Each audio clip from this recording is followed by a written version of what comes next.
get started?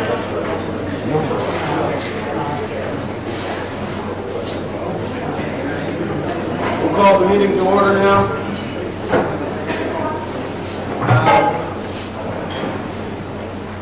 I will be presiding over this meeting as a vice chair, given the fact that we do not have a current chairman at the board.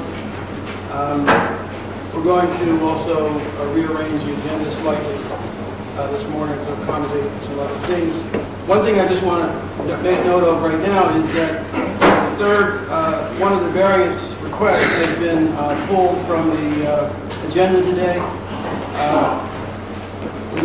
Variance renewal. Oh, okay, sorry. The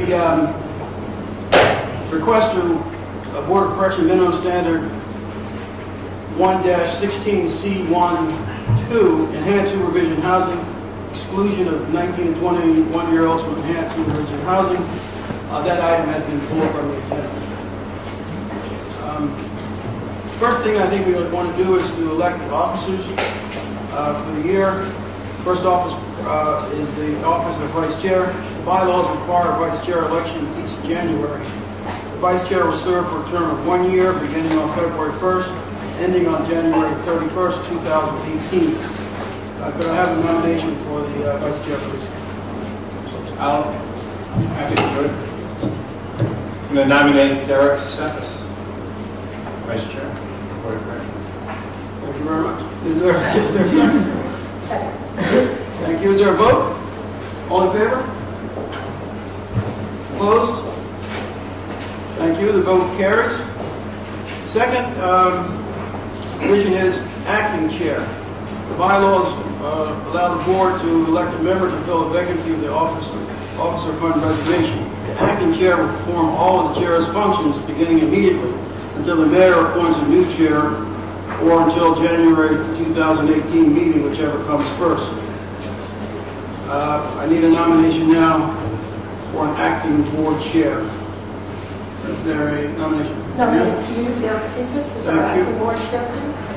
Thank you. Is there a second? I second it. All in favor? Opposed? Thank you. The vote carries. The third office. Okay. There will be no third office anymore. Okay. Next item is the approval of the October-November 2016 minutes. Board members have received draft minutes from the October-November meetings, and they've been posted on the board's website. Is there a motion to approve? So moved. Is there a second? Second. Are there any comments, deletions, additions to the minutes? All in favor? Aye. Opposed? Thank you. The vote carries.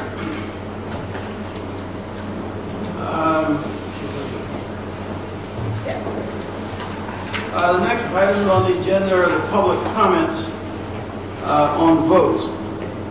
The board will continue the practice of taking public comment prior to any votes on variances or rulemaking. We ask that speakers limit their public comments during this period to matters relating to the upcoming votes. The board will have an additional public comment period on other matters. This comment period will come at the close of the meeting. Public comment will be limited to 4 minutes per speaker. The iPad on the stage will tell you how much time you have left, and so on. The first speaker is Mark Cranston.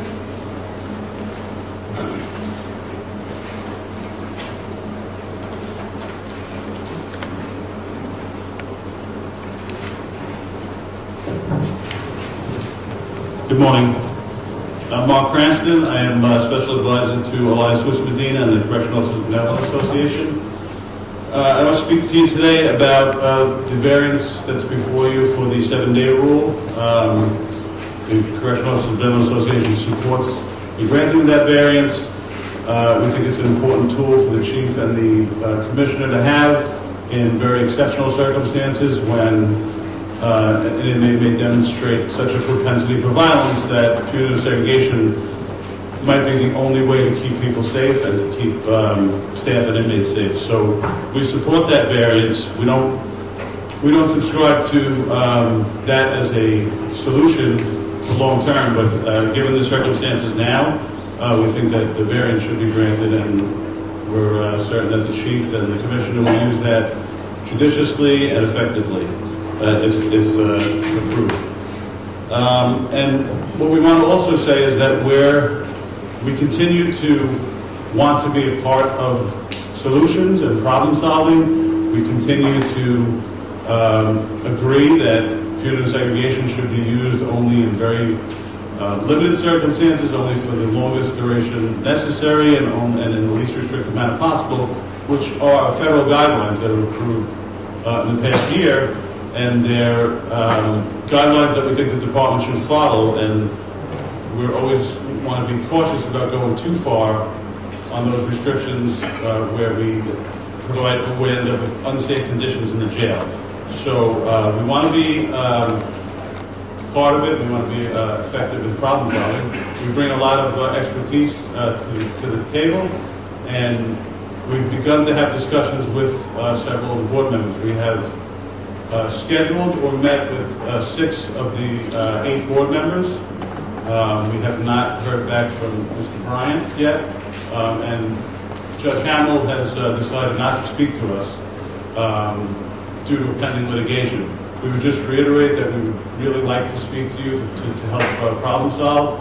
We don't see this as any kind of adversarial type relationship, and we firmly believe that we can exclude speaking about anything pertaining to the lawsuit, but we really believe that to really seriously address the problems and have a substantive discussion,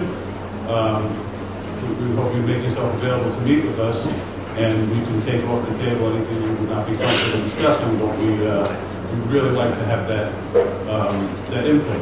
And the other part is, and I'd like to just make sure that you understand where the officers are coming from. The term interested party seems to be thrown around. We don't see ourselves as an interested party. We see ourselves as the workforce and the folks that have to carry out the responsibilities and the duties of a lot of the things that are decided here.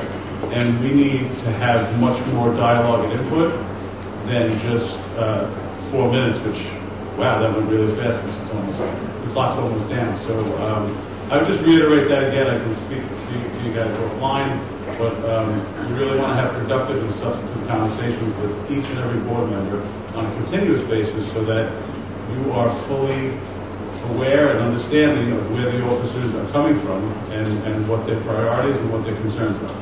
So. Yeah, absolutely. Yes, Mr. Cranston, as I related through my staff, I'm more than happy to meet with COBA. I've met with COBA over the 3 years that I've been on the board.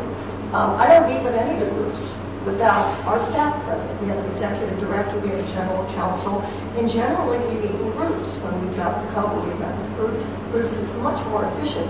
You requested me to meet with you individually, with no other board members, no staff, for 90 minutes. I don't do that with anybody. It's much more efficient for us to meet as a group, and I'm more than happy to do that. And we're also the subject of 2 lawsuits from COBA. So as a retired judge, I'm mindful that you don't meet with the adversary where they're going to try to talk to you about the pending lawsuit. So I did ask general counsel to respond. And you can't find a better word, but you sent me a sort of bullying email to intimidate me, in my opinion, to get me to sit down and talk with you alone without staff, and you call our staff third parties. We're the Board of Corrections, we're appointed, our staff is part of the Board of Corrections. I am more than happy to meet with you in COBA with staff present, so I'm happy to schedule that at your convenience. But as I don't with any group, I don't meet with any group. All these constituents are here. I always meet with my staff present.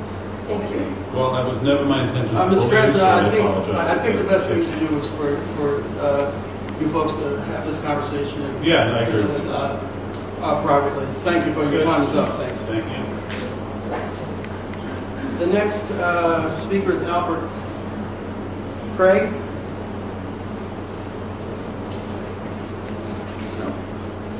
The next speaker is Charlotte Pope.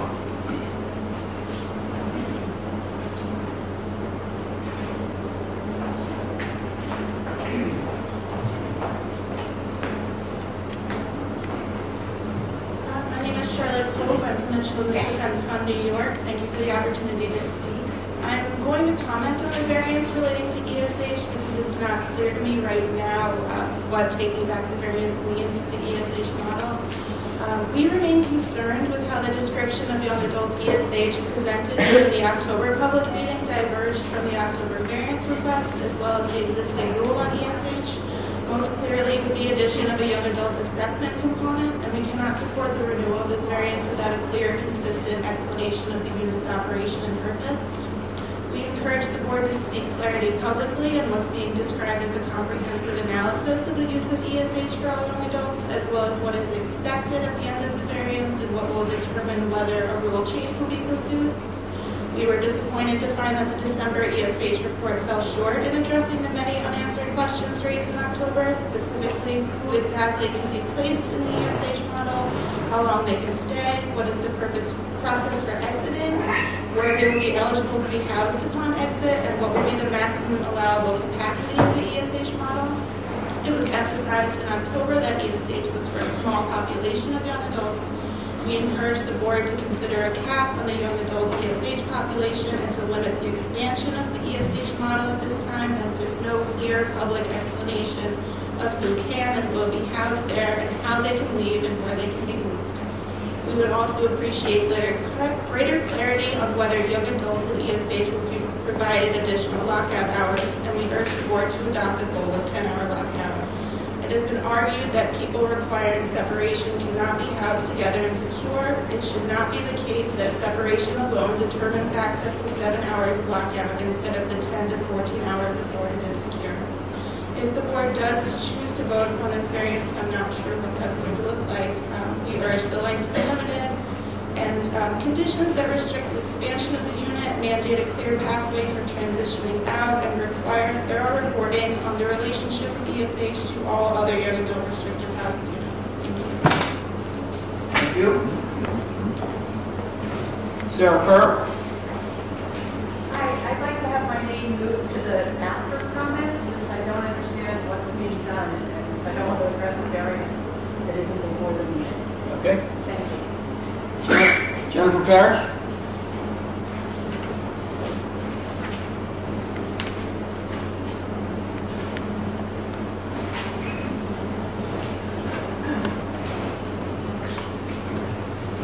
My name is Jennifer Parrish. I'm the Director of Criminal Justice Advocacy at the Urban Justice Center's Mental Health Project.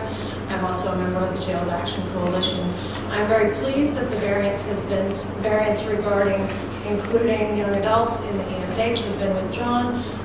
However, I think that the order of the meeting should have been changed to allow the department to first present what the young adult plan now is, so that the comments that we provide can be relevant for your consideration. But I do think it is important for the public to understand what has been going on in terms of the young adults in the ESH. Certainly, if you read the variance request and the report that was issued by the department, there was no mention of the restraint desk, which many of the young adults were placed in during their stay in ESH, was the practice. They did not propose this during rulemaking that the ESH would have these restraint desks. During rulemaking, we specifically found that young adults should not be there. They did not present to you that the restraint desk would be part of the way that these units would operate, and yet they are. And they're not for a specific individual for a very limited time. They're actually part of one of the phases. Phase 1 requires many of the young adults who are in the ESH to be placed there for the 7 hours that they are out of cell. That's completely unacceptable, and the department should not be touting the fact that it's gotten rid of solitary confinement for people up to the age of 21 when they've replaced it with the torture of people being in their cell for 17 hours a day, and for some people 24 hours a day based on the schedule. They allow people out from 5 a.m. to noon, then they're locked in the rest of the day to be out in the afternoon. So many people are in 24 hours, and then for the time that they're out of cell, they're chained to these desks. That's completely unacceptable. I'm glad that the variance is being withdrawn. I hope that the board ensures that this practice is eliminated entirely. Thank you. Thank you. Kelsey Diavola, I also like to put my name in. come at the end. Thank you. That concludes this portion of the meeting, the public comments on this portion of the meeting. I will now go to variance number 1. Presentation of limited variance request to Board of Correction minimum standards 1-17D2. Limitations on the use of punitive segregation. This is a so-called 7-day waiver. On September 8, 2015, the board granted a variance that allowed the department, in highly exceptional circumstances presenting safety and security concerns, to waive the requirement that inmates be immediately released from punitive segregation for 7 days after they've been held in punitive segregation for 30 consecutive days. The board repeatedly renewed the variance until its November 2016 meeting, when the variance renewal did not pass. It was a vote of 4 in favor, 2 opposed, and as you know, we need at least 5 votes to pass a resolution. The variance has not been in effect since December 17, 2016. The department requested a new variance on December 5th, 2016. We'd like to have the department now come and present the variance request. Thank you. Yes, good morning, sir. Just as you explained, the department is requesting a variance pursuant to 115 of the New York City BOC minimum standards. The renewal is for 6 months to limit the variance to 117D2 regarding punitive segregation to allow the department, in highly exceptional circumstances, presenting safety and security concerns, to waive the requirement that inmates be immediately released from punitive segregation for 7 days after they have been held in punitive segregation for 30 consecutive days, which was first granted by the board in September of 2015. As you stated, this expired on December 17 of 2016 and did not get the vote at the last meeting. So since the board first granted this variance to permit the 7-day release override option, the department has remained clear about our intentions and the limited application of this waiver for what was contemplated to be a small pool of candidates who would meet the eligibility requirement for my consideration. Upon reflection over the year, the department has utilized the waiver sparingly and necessitated the immediacy of the critical safety concern. To date, we have 26 requests for waiver. I have approved 19 of those requests. So it remains essential that the department have a range of tools to immediately and safely respond to violent acts. While we initially indicated the department would continue to seek the variance renewal over the next 2 years to effectively establish appropriate secure housing alternatives for this population, it is clear that maintaining this security measure is indispensable and must remain permissible. To that end, we look to work with the board to incorporate this waiver option into future rulemaking. The department appreciates the board's consideration for this 6-month limited variance renewal. Thank you. Is there a motion to move this? The board?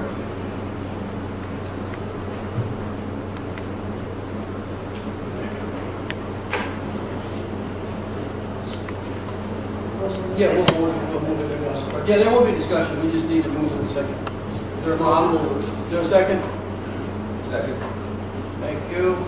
Now we can talk about the conditions that have been proposed. Then we'll have plenty of time for discussion.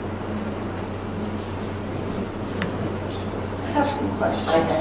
Yeah, okay. Well, we'll get the questions down. Fine. If I may just begin, I'm curious, since the variance was not approved, or I guess the vote did not carry back in December, what has transpired in the 3 to 4 weeks since? What has been the experience of the department as it concerns persons whose punitive segregation times have lapsed? What have you experienced not having the 7-day wait? So today we haven't had any individuals who completed 30 days to what would have been a 7-day break committed the acts that would have put them back into punitive segregation. I'm sorry, could you repeat that? Haven't had any incidents where someone who had completed 30 days during what would have been a 7-day break for my request for my approval to place them back into segregation. So you haven't had any incidents that would warrant the request? That's what I'm... That's correct. Okay.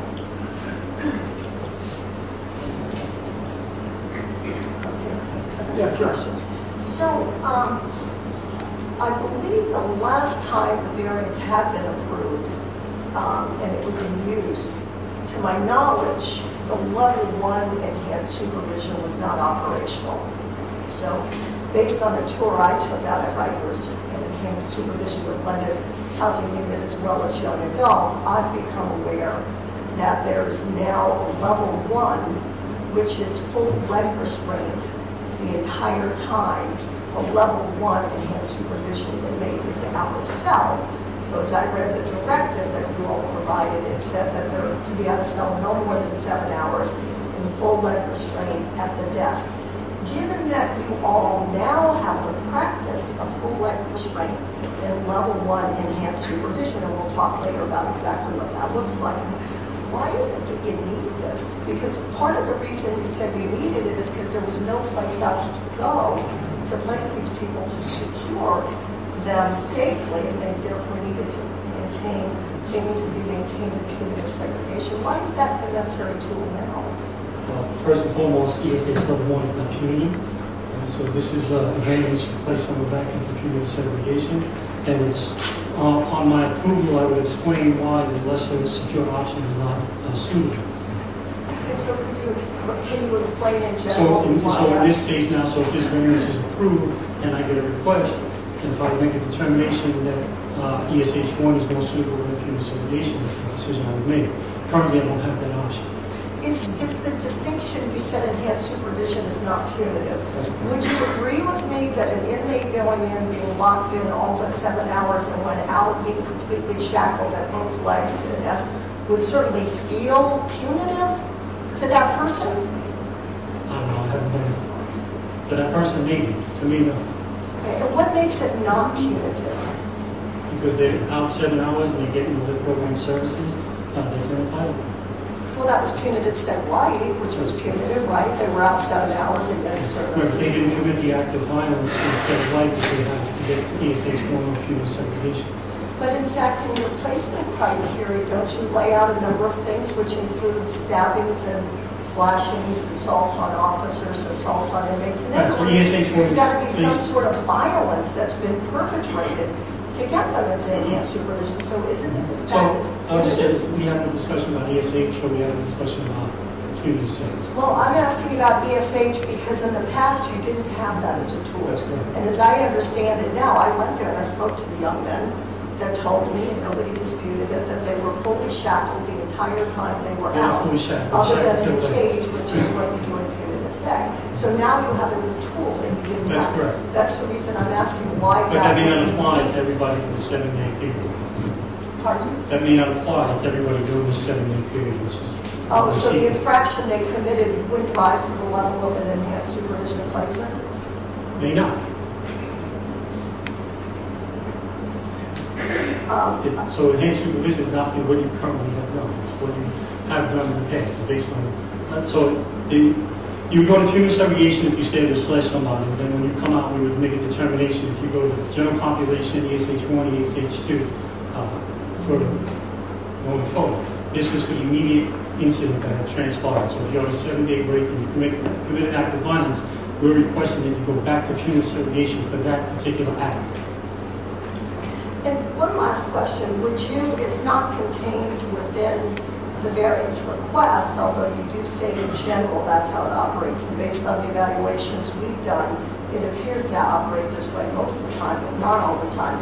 Would you agree to limit the imposition of the 7-day waiver to those inmates who actually infract while serving the 30 days or infract when on the 7-day reprieve?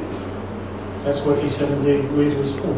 Yes. But I'm just talking about limiting it. Would you agree to add that as a condition to the variance? It's not a condition right now. I know it's discretionary. That's the intent of the request for the waiver. Okay, follow up on that. You talked about there have been 26 requests that were made. Yes. Right? And 19 that were approved. Yes. Can you give us examples of some of those 19 that were approved? Stabbings and slashings, serious assault that results in a serious injury. That occurred when?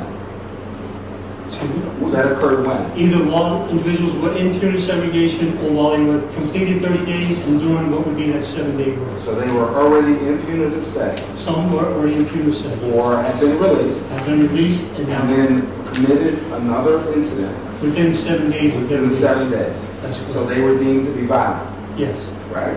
And you then, for the safety of the inmates and the staff, that's correct. you then decided that they should be placed back into punitive setting, That's correct. correct? Yes. Okay. Of the 7 cases that were not approved, okay, what were the circumstances for not approving those? They didn't rise to the level of stabbing, slashing, or serious injury. So why were they even considered?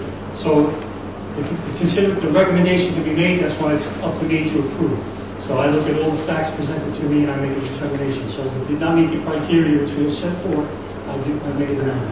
Okay, so about 20%, so 20% basically were not approved based on your judgment that they did not rise to that level. That's correct. The 80% that were approved were pretty much deemed to be dangerous to the safety and security of the staff and the inmates in the facility. That's correct. That was signed off by me. Correct. Okay, so it was done as a safety matter. That's correct. Right, to prevent any further harm to anybody else in that institute, in that unit. Yes, sir.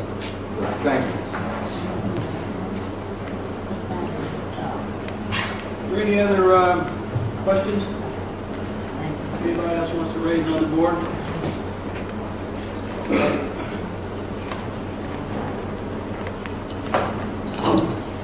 There is an existing condition on the variance that I'll read now for everyone to consider. That first condition is, during the pendency of this variance, the chief of department shall approve all waivers in writing and state why placement in a less restrictive setting is not the safe option. The chief must specify his reason for granting or denying the request. Immediately after the chief's decision is made on a request, the department shall send to the board the request and the chief's decision.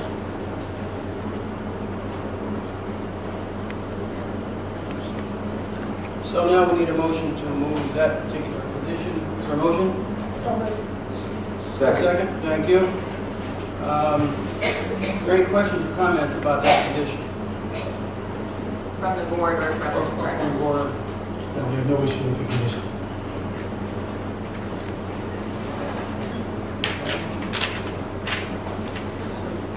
Yeah. So now we'll take a vote on that condition.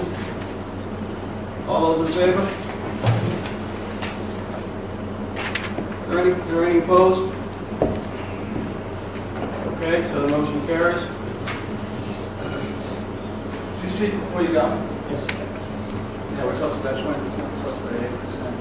Because there's issues, we think through these things, we appreciate what you do. You do it because the second reasons, it should be reflected that actually. Thank you. There's another condition. Yeah.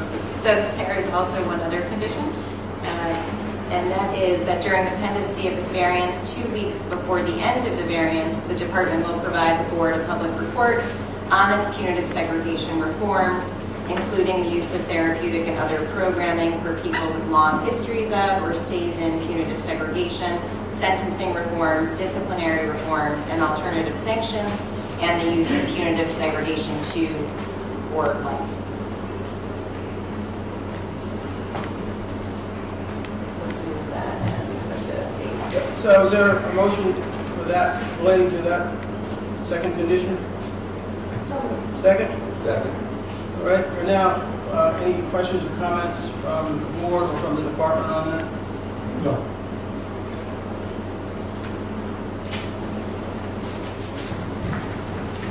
No. Okay, all in favor of that condition? Anybody opposed?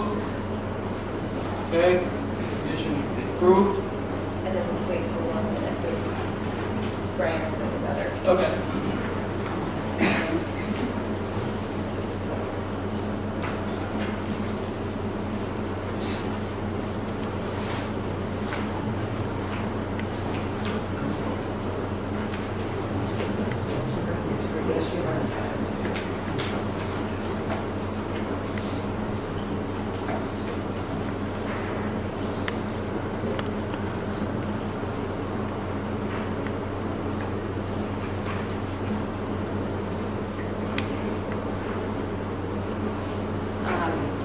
read a third condition, which Judge Hamill had just requested, which I believe is also how you are using the waivers and what is the intent of the language already stated, but it would be another condition on the variance, and that language reads, where an inmate has committed a violent act during a stay in punitive segregation or within 7 days release, the department may place the inmate back in punitive segregation.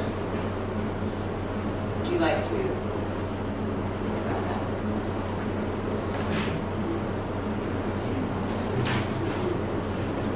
No issue. Sorry? We're good, no issue with that condition.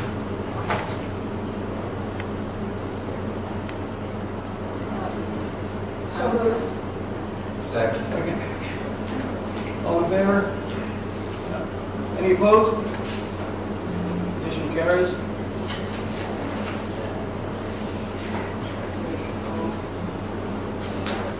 So, we now are going to have a vote on the full variance subject to the three conditions that we've read. Is there a motion for that? Is there a second? Second. All in favor? Any opposed? Thank you. Motion carries.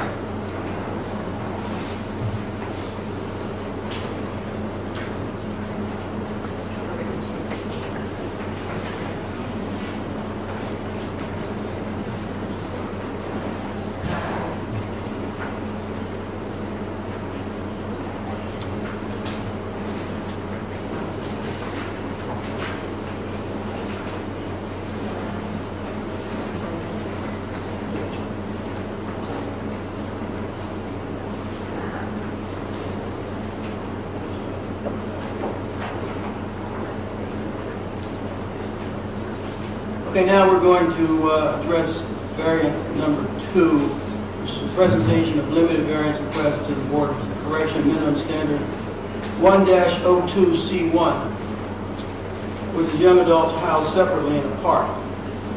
On July 12, 2016, the Board granted a variance that allows the department to commingle inmates ages 19 to 21 with adults. The Board has granted variances from September 2015 until July 2016 that allowed the department to commingle inmates 18 to 21-year-olds with adults. We would ask the department now to present a variance. Yes, thank you, everybody. The board respectfully requests a renewal of their variance to continue to commingle 19 to 21-year-olds in housing with other adults. Since actions after moving young adults into GMDC, focusing on kind of not isolating, but just focusing the entire facility on young adults, we saw a precipitous rise in violence that required us to kind of change that strategy a bit. We've seen a lot of success in the housing areas where we have combined a limited number of high-class 19 to 21-year-olds with other adults. Statistically, as we've worked through the last 6 months, on average for a year in all young adult housing, you would have roughly about 14 uses of force and 31 fights, as opposed to those that had less than 40% young adults housed with adults, lowering that to 8 uses of force and 3 fights. So statistically, it's been a good tool for us and something that's been supported in continuous evaluation by the Nunez monitoring team as well, and their experts to see what is done in other jurisdictions to kind of minimize some of the use of force and fights that come from this population. So we appreciate the effort of the board to kind of consider this variance. Thank you. Is there a motion to approve this variance? Is there a second? Second. Okay. Any board members with questions or comments on the variance? I do have some questions. I understand that we're changing the order a little bit, that we'll have the update of the young adult plan afterwards, because obviously much of that is relevant to this, but I can ask a couple of questions. How is the Department of Correction ensuring proper staff training in the blended units? Because there's additional training given to those officers working with young people. So how are you ensuring that those officers in the blended units are receiving that training? So good morning, everybody. Happy New Year to everyone. So in the case of the AMKC blended pilot program that we have with regard to blending young adults with adults, we started a restart process, and I think we've discussed that before. So there are a number of different activities that include selection of staff and training of staff prior to the house opening. So in general, before opening a house or before proceeding with this particular model, we focus on staff selection and training. Okay, so you do focus on, and what about programming? How are you and will you in the future, that blended housing becomes part and parcel of the young adult plan, ensure that the young adults in the blended units receive all the school and all the programming that young adults in GMDC will receive? So the good news is that the young adults that are chosen for the AMKC blended pilots have not chosen to go to school. So with that being said, the young people that are in the blended population, they're receiving programming that is focused on I would say general needs of the population. So like right now we have a lot of anger management, we have a lot of structured recreation, we have a lot of workforce, we have a lot of reentry, a lot of discussion around general needs that our young people need, as well as the adults in those units. Okay, so they're not getting the same young adult specific programming that the young adults in GMDC are getting. Is that fair to say? I would say that they're getting some elements, but it is not the same exact package.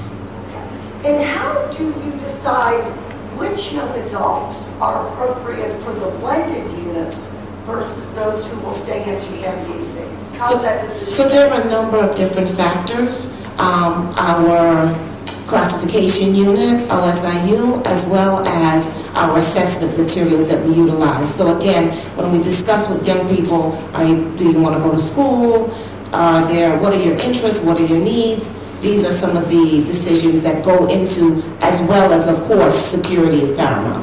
Okay, I believe on the last occasion I asked, and I was surprised to learn, that you even send out low classification, those that are really not presenting as issues of safety and security in GMDC, but for purposes of having fewer young adults in GMDC. It's my understanding you are sending some of the low classification young adults to these blended units if they don't wish to participate in school. Is that correct? It could be possible. There's no focus on low or high. It's just depending on the individual needs. In addition to that, as you know, there are a number of houses within GMDC that are under renovation, so that also plays a role at this time. And as I think we've discussed before, but I'll give the update, more fuller update in a few moments, is it your plan that when these units are renovated at GMDC, you will move the blended units back so that those young people could take advantage of what's being offered to other young people in GMDC, or is it to keep them where they are? At this juncture,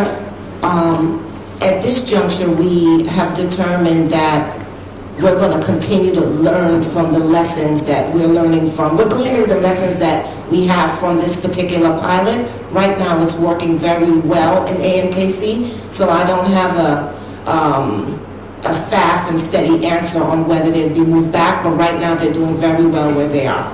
Okay, so are you all developing metrics that will allow you to measure the effectiveness of these units? Absolutely. So, for example, there have been no incidents in the unit, and so that's the major metric right now. No incidents, no problems, no fights. Well, because they're young people and we're trying to meet their unique needs, is there any metric that's designed to measure these needs? We intentionally mixed one unit, that's at AMKC. The other units that are mixed wasn't an intentional plan to do that.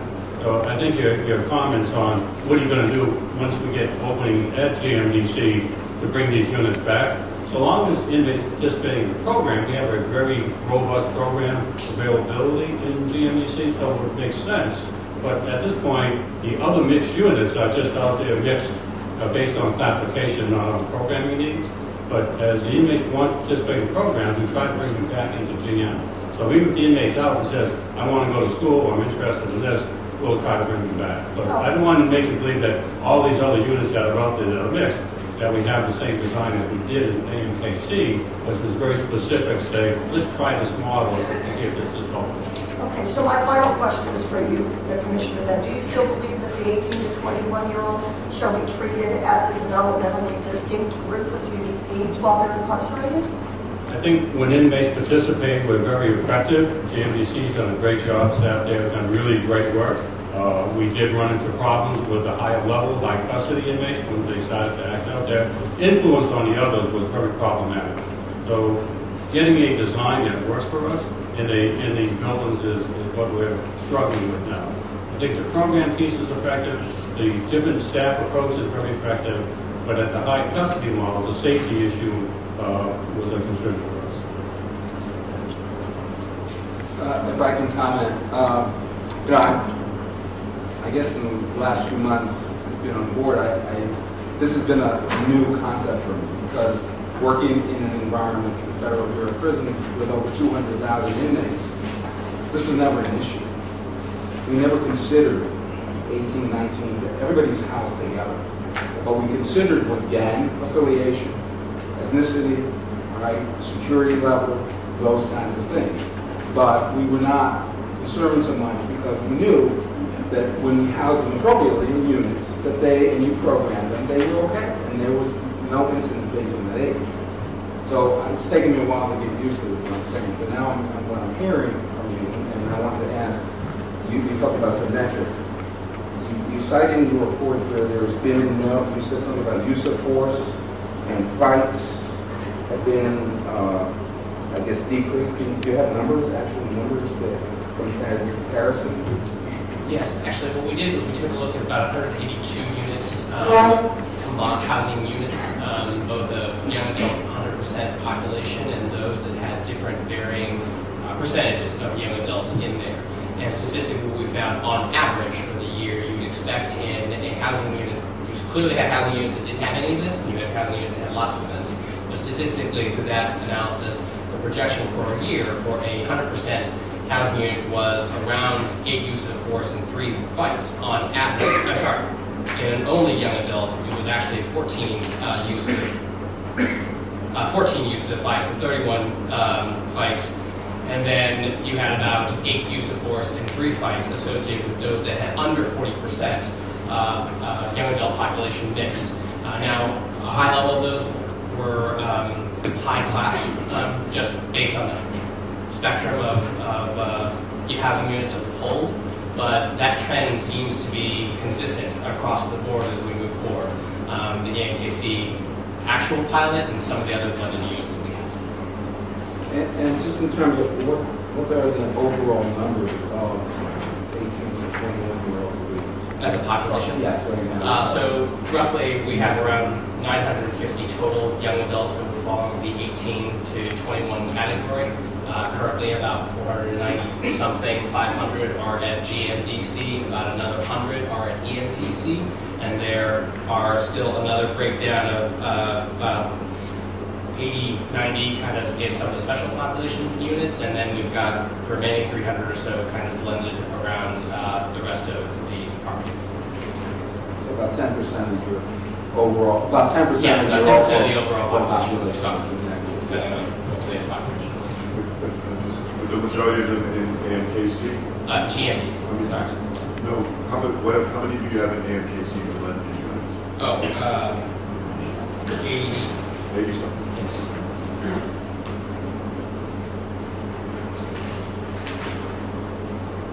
I'm sorry, in the blended unit specifically or in AMKC generally? There are about 80 or so in AMKC, that's what I was answering. I apologize if that was a different question. Oh, so do you have them, you have some in young adult housing separately, and then you have some So blended? they're in a blended pilot. There's a blended pilot in AMKC as well as other housing units that have blended populations.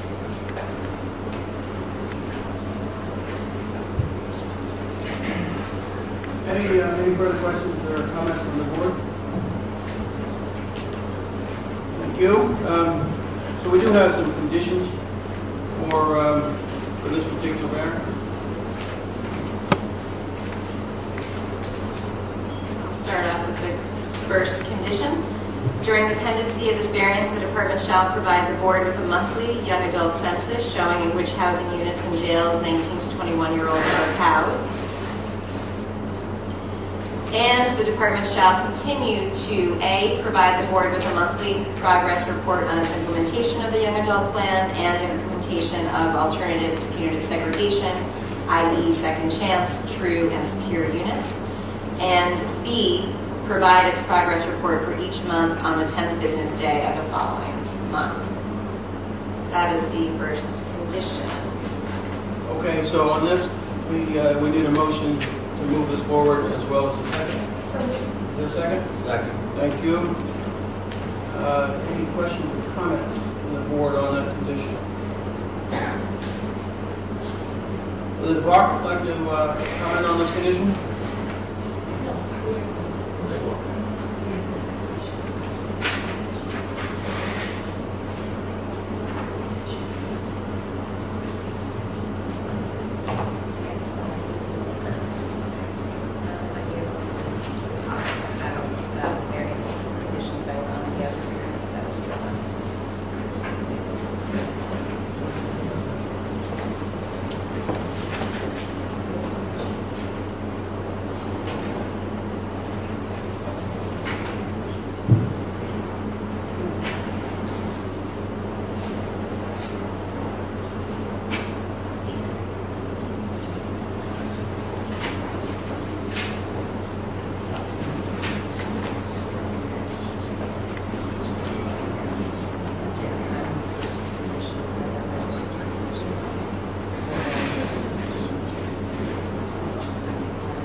Just a quick question. What constitutes a blended unit? How many young adults need to be in a unit to consider? Is it just if you have one person that's considered blended? Yeah, I mean, at this point, we're mixing and matching. As I was saying earlier, we did a couple of different concepts. So we had, I think, various. Yeah. So look at the AMKC breakout. You have 1, 3, 5. Yeah. Okay. And it's working, right? Balance is down. Relative to just young adults, particularly the high class. And they're all, the ones in AMKC, majority of them are high classification, right? I don't know that for sure, but yeah, probably, but again, don't have the exact number. Any questions to be able to decide this? So I do understand that the department has withdrawn the request to continue young adults 19 to 21 in enhanced supervision today, which means that that variance from the standard would now lapse and they cannot be held in enhanced supervision. So what is the plan then with the young people that you currently have in enhanced supervision? I think there's about 24 of them. Will that be converted to secure? Because one of the issues I'm speaking to Martha about is whether we need to move some of the conditions that were going to be applicable to that variance having to do with housing and reporting all these different units needs to be moved over to this variance instead. I think we plan on working with the board on kind of, working with the board on kind of policy and needs for housing of ESH and other young adults. So the plan would be to come back to the board with a request for enhanced supervision for the 19 to 21-year-olds in the future, although it's withdrawn today? Yeah, I think we plan to work with the board on kind of policies, they asked for to work with you on discussing what that policy is.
going to take a 5-minute recess.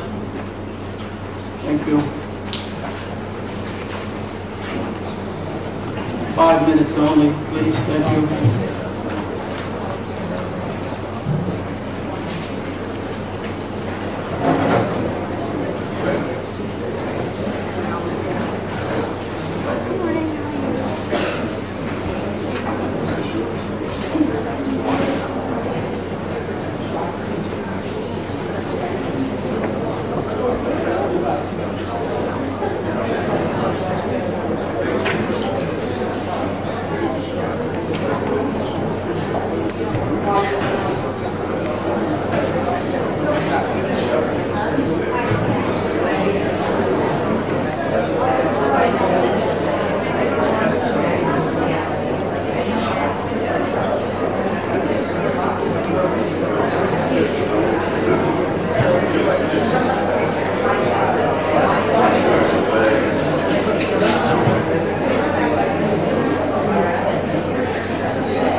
Okay, we're ready to go back into session here. Please take a seat. And We're ready to go back into session. Thank you.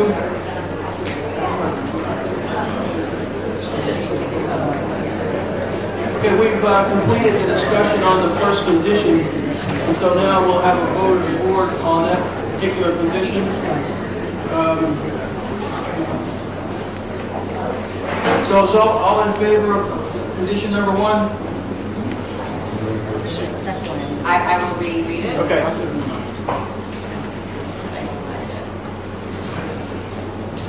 During the pendency of this variance, the department shall provide the board with a monthly young adult census showing in which housing units and jails 19 to 21-year-olds are housed. And the department shall continue to A, provide the board with a monthly progress report on its implementation of the young adult plan and implementation of alternatives to punitive segregation, i.e. second chance, true, and secure units.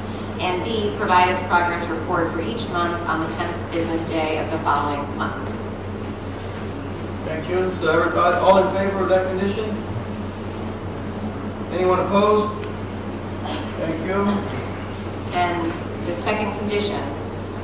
During the pendency of this variance by the board's June 2017 public meeting, the department will present to the board an evaluation of the overall young adult plan and the benefits of commingling, particularly within restricted housing units, such as the blended ESH units. Could I have a motion to approve this condition? Is there a second? Second. Okay, now if anyone has a question or comment on this condition on the board, anyone in the department? No? Okay. Now we can take a vote on this condition. All in favor? Anyone opposed? The condition carries. Yes. Okay, so we've approved the first and second conditions, and now we will go back and have a vote on the entire variance. All in favor? Anyone opposed? The variance carries. Thank you. Next item on the agenda. We're going to go back to an item that was earlier on the agenda, and we're going to elect an acting vice chair. The acting vice chair will preside over meetings in the absence of the acting chair. The chair will serve until the elected vice chair returns to his role, or on January 2018, whichever comes first. So I'd like to have a nomination now for acting vice chair. I move that Stanley Richards be elected the acting vice chair. Is there a second? Seconded. Very good. All in favor? Aye. Anyone opposed? Congratulations, Stan.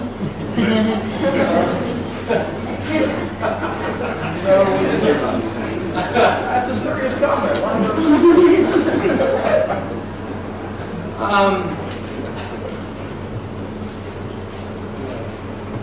Sorry, we skipped around on the agenda. I guess I just need While we have Jennifer here, I'll give that update. So I just wanted to make two brief updates about rulemaking. The first is that the board has formed its ad hoc committee on restrictive housing rulemaking, and that will include Jennifer Jones-Austin, Derek Cephas, Bobby Cohen, and Ryan Hamill. A year ago, the board voted unanimously to advise the staff to begin a rulemaking process related to restrictive housing, to the placement of people in the continuum of restrictive housing that has recently been started by the commissioner and DOC. And so we'll be bringing our minimum standards up to the new era that we are in, with all of the new alternatives and variety of restrictive housing that's there. So fact-finding will begin. The process is likely to not be as quick as we all would like it to be, but it will be intentional, it will be thoughtful, it will be collaborative.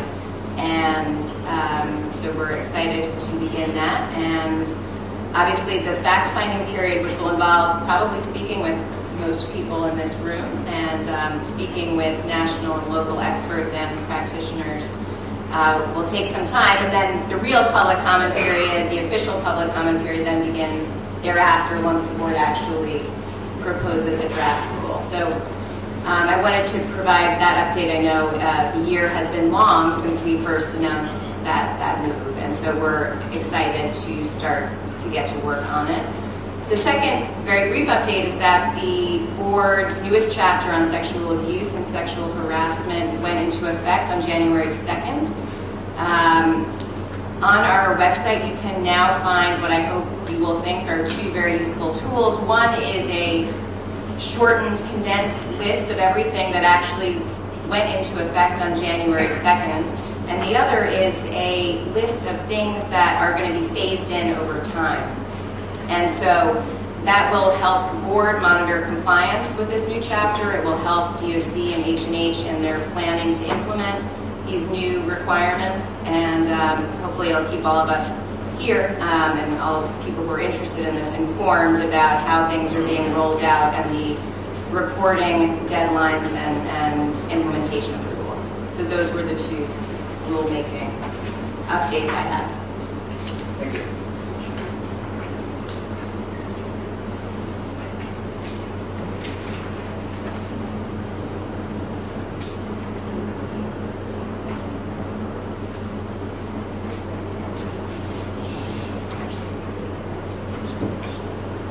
So we have some additional variance requests relating to health and hospitals matters. Presentation of limited variance requests on Board of Correction minimum standards 2-05B2, 1 and 2 on medication, psychotropic medication 3-04B25A on screening, tuberculosis screening process, and 3-08C3, privacy and confidentiality, inmate injury information. On July 12, 2006, the board granted 3 variances requested by Health and Hospitals related to psychotropic medication, tuberculosis testing, and sharing injury information. At this point, these are long-standing variances that have been renewed many times. Lauren, you want to present those? Sure. So the first, as you mentioned, has to do, it's a variance concerning psychotropic medication and the scheduling of encounters relating to psychotropic medication. We have about 3,000 patients who are currently on psychotropic medication. The current board standard from which is a variance has to do with a 28-day versus 14-day schedule for having psychiatric encounters with those patients. Of the 3,000 that are on psychotropic medication, about 600 of them are in mental observation areas, so those are the most seriously mentally ill. Those patients are all on a 14-day schedule. The remaining patients who are in general population settings, of those, we have another 800 that are also on a 14-day schedule, so that's for patients that we're trying to assess whether or not they're stable. And so the variance goes towards the patients that we've seen and determined to be stable, putting them on a 28-day schedule. And so that's those are the folks that fall into the operational part of this variance, and we're seeking renewal for it.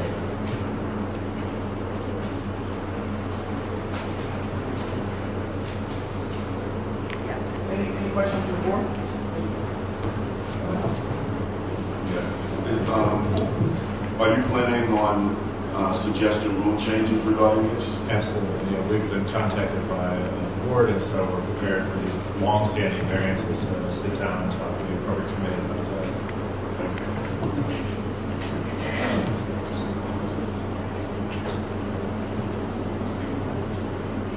So, if there are any other questions, the board will have a... Move the item? Yep. Is there a second? Second. All in favor? Aye. Anybody opposed? Thank you. Variance is adopted. The second variance we're seeking renewal from has to do with our method of tuberculosis screening. So since 2011, we've implemented a blood test for tuberculosis screening, interferon gamma release assay. Quantiferon is how it's known to many of you. This test allows us to have a test on record without having to find somebody 72 hours later. It's much better for patients who leave quickly and return. And so we're seeking renewal of this variance. It's been really important for establishing much more complete information for screening and treatment of tuberculosis. Thank you. Any questions or comments from the board on this variance? Move the item. Second? Second. All in favor? Aye. Anyone opposed? Variance carries. Thank you. And then the third and final variance request we're seeking renewal of has to do with the sharing of information specifically relating to injuries that happen to our patients while we're in the jail system. So obviously we take our job as safeguards of the guardians of the protected health information of our patients extremely seriously. We're not looking to abridge that. However, this variance has been critical in working collaboratively with the Department of Correction as they seek to investigate injuries that occur. And so we're seeking a renewal of this focused variance. Questions or comments from the board? Just one question. How is this information related to the department? Generally, most of the information is contained on the injury inmate forms. So those are pieces of paper that go to the Department of Correctional Readiness. So what this variance allows is for what has been a long-standing practice, which is that, as you likely know, correctional staff fill out the top part of that form, health staff fill out the middle part, and then at the bottom there will be both some sign-ups by supervisors and also some disposition information, like the patient was transferred to urgent care, maybe updated with the fact that there was a fracture. The sharing of that information, which has to do specifically with diagnosis and outcomes related to the injury, on that piece of paper is what we're talking about. Generally, if there's a need for records that are an electronic health record, the investigations division is very expeditious and working very well with patients to seek their consent for other types of information. My next question is that you didn't get their consent. Okay. Thank you.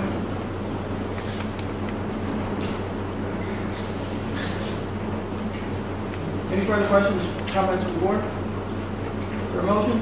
Move the item. Second? Second. All in favor? Aye. Anyone opposed? Motion carries. Thank you. So, as Homer mentioned, the board has been approving these variances for some years, and so I'm going to read a resolution about moving towards rulemaking on these issues instead of treating them as ongoing variances.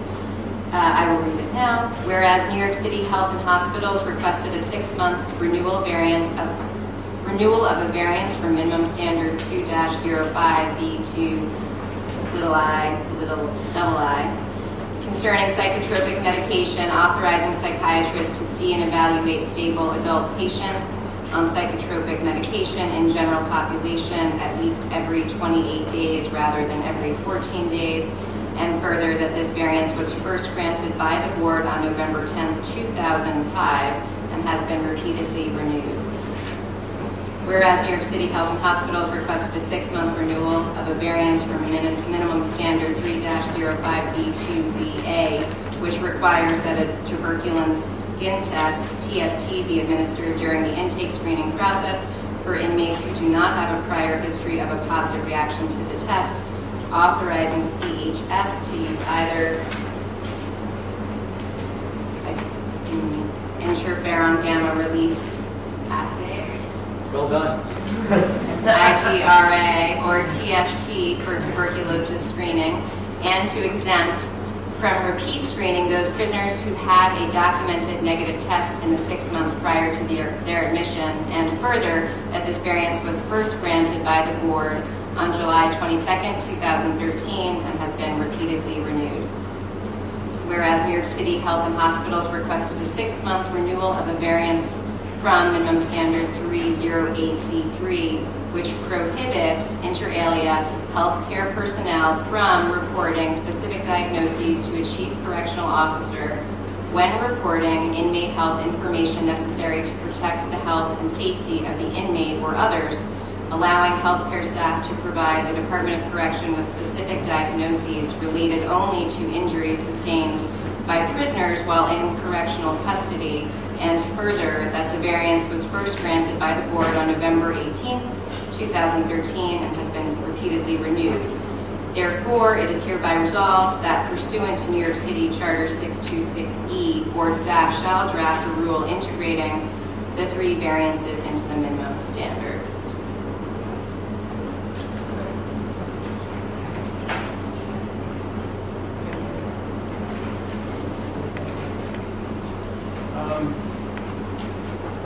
So is there a second to this? Second? Okay. Homer, if you have any comments on this? No comments. Okay. Then I think we're ready for a vote. All in favor? Aye. Any opposed? Thank you. The vote carries.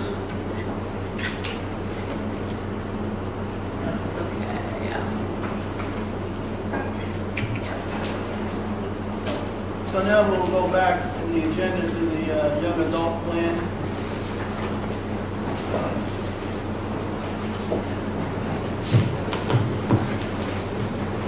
So, I'm going to start off by talking a bit about GMDC, which is the George Marsden Detention Center. This facility remains the agency's primary hub for programming and educational services for 18 to 21-year-olds. The total census as of yesterday was approximately 460 young adults in GP, 9 young adults in Second Chance, and 20 young adults in True. As noted earlier, 12 houses are currently closed and under renovation. Across the facility, we have 963 males, young adults. As you know, a total of 489 at GMDC and 474 across other facilities. We also have 58 young adult females in Rose M. Singer. I wanted to provide some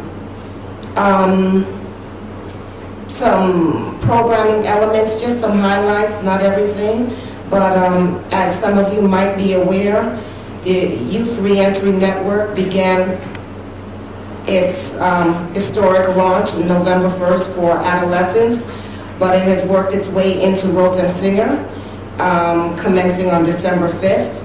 Thus far, 49 young adult females have received services through the Young Adult Reentry Network. We've talked about it over time, and we talked about how we were going to introduce and integrate higher educational institutions within the department, and I'm happy to say that CUNY, City University of New York, was introduced to GMDC last month. We have 2 houses that are receiving services from a number of partners, including CUNY partners that include LaGuardia, Hostos, and CUNY CAP. We also introduced a new partner, which is part of one of our contracts, is St. Christopher Ottilie Family of Services, who have a successful history with working with young people. The services in these houses really focus on cognitive behavioral therapy, job readiness, transition planning, and skill building. In addition to that, we'd like to talk a bit more about St. John's University. St. John's University completed its first college course in Rose M. Singer on December 6th. 5 of our young adults in Rose M. Singer completed the course. This was its second semester on Rikers. The first semester was completed last April in EMTC, where 4 young adults completed the course. And as you know, all the graduates from these college courses have opportunities to continue work in the community with these higher educational institutions. In addition, we created a new innovative programmatic space in which we're calling the Youth Engagement Service Center in GMDC. It includes a music lab, a fitness area, film screening area, and recreational activities area. As you know, we've been looking at the different spaces within our facilities to determine how we can transform them into spaces in which we can have young people come out and utilize their time wisely and in a positive and safe manner. One of the programs that we just recently expanded is also our Rikers Rovers. We started Rikers Rovers over in Rosem Singer, and a K-9 was added to the unit on December 21st, 2016. Thus far, all is well. And those are just some programmatic highlights with regard to programming overall across facilities. When we talk about the supportive structured housing, I wanted to just note that there are 9 young adults in True, there are 9 young adults in Second Chance, 20 young adults in True, 9 young adults in Secure. There are also a few more items I want to talk about in regards to the houses that are constructed within GMDC. We have 37 houses open in GMDC at this time. 36 of these houses are receiving 3+ hours of programming on a daily basis. So we have 12 housing areas that are focused on ICANN programming. We have 10 houses that are focused on program counselor-led facilitated programming. As I mentioned earlier, we have the CUNY Next Steps, which 2 houses are being operated under those programming options. We also have the SEO, which is 2. We have a Rikers Rovers, and we also have, in total, True and Second Chance, 5 houses. And as you know, we also have the MO and the MICA units, which are 4. So that's 36 in total. The average rate of participation across housing areas in terms of programming has been about 60%. So it's slowly inching up. Over the summer it was about 50, and now we're moving up a little bit more. We hope to see a little bit more participation for our young people as we move forward and as they get accustomed to the different types of offerings that are available to them. Just wanted to give a few notes on our workforce. So our workforce initiatives, just to refresh everyone's memories, we started a Trading Future initiative, which means that young people have access to 20-hour introductory modules in the following areas: carpentry, culinary arts, cosmetology, basic electric, plumbing, building maintenance, and automotive. Building maintenance and automotive are the 2 electives that will be starting shortly, but the ones that I mentioned a little bit earlier are currently effective. We also have an industry-recognized credential course offerings, and that includes about 8 different credential courses: OSHA maintenance, OSHA construction, 4-hour flagging, 4-hour scaffolding, CPR, first aid, food protection, digital literacy. And now I can go back and give you some numbers for December and January. So in December, young adults, there were 339 young adults participating in services provided through Workforce. About 304 who earned certifications and completed courses. And in January, because courses are still in session, as of today, we have about 166 who have participated and received services.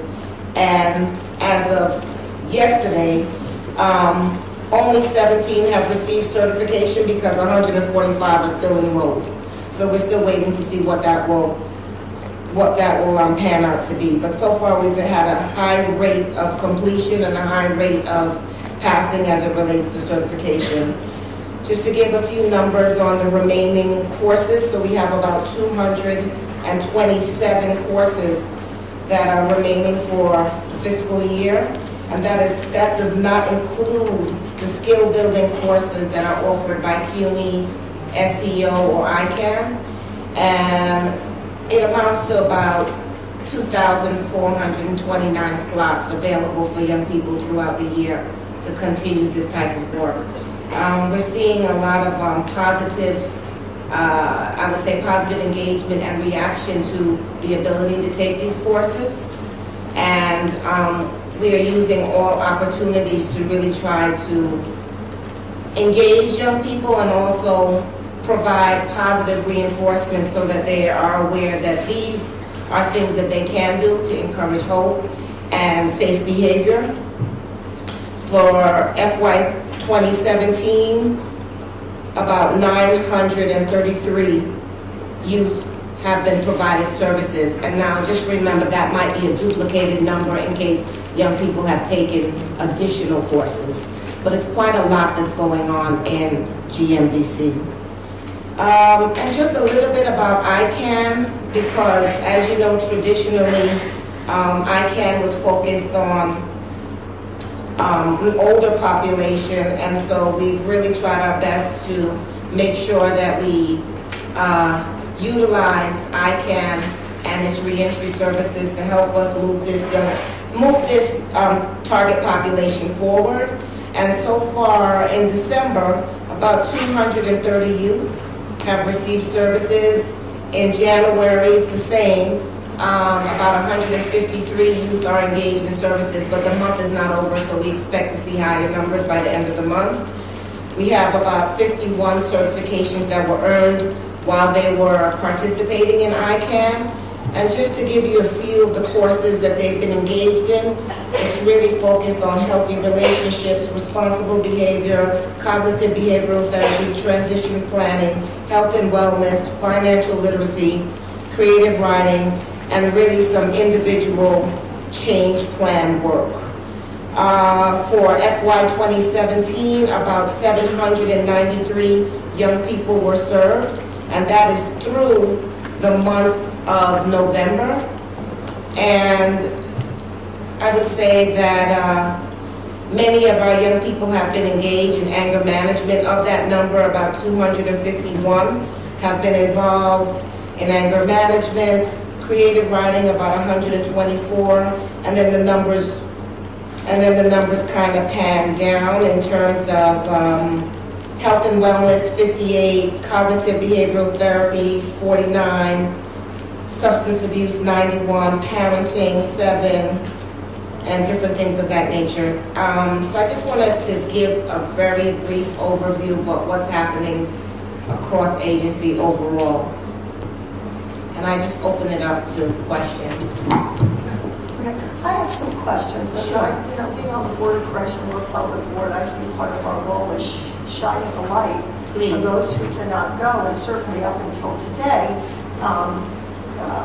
we learned about this young adult enhanced supervision level 1. We don't know what you're going to do, so I do have a number of questions about it. I just want to state that I know I personally was opposed and voted against authorizing the Board of Correction, the Department of Correction, to create this new young adult enhanced supervision unit because there wasn't any particular directive or protocol. We had heard about assessment. We didn't know what it would look like.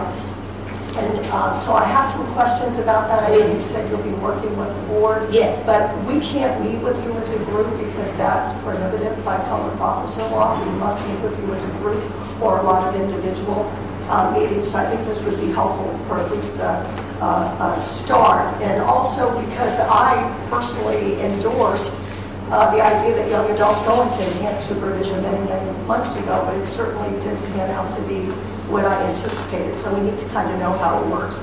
So right now, I understand there's, about 24 young adults in some form of enhanced supervision, is that correct? Approximately. Okay, and as of today, you're not asking, you withdrew the variance, so you're not asking to keep these people, these young people in enhanced supervision, is that correct? No, we want to take a closer look and also work with the board to figure out an alternative way to address the needs of these young people that have posed such serious safety concerns. Okay. So the board had authorized secure and had in fact authorized a young adult enhanced supervision. Is there a reason, I read the Department of Corrections evaluation on young adult enhanced supervision. I read the variance that was filed today, and nowheres is there any mention about the young people being held in full leg restraint at their desks for the entire time they are out of cell, other than when they go to recreation in cages or showering. And obviously, I had an opportunity to meet with you Thursday after my tour, and obviously he had a chance to speak on Monday, but I'm still very unclear about this. Is there a reason that critical security tool is not included in the evaluation or the variance request? So there's a couple of things, Judge. I'm not quite sure. I think that we all agree that when we were, sure. Judge, may I just address that particular question? So what I would submit is that there are many different security features that we as a department are responsible for embarking upon and taking on.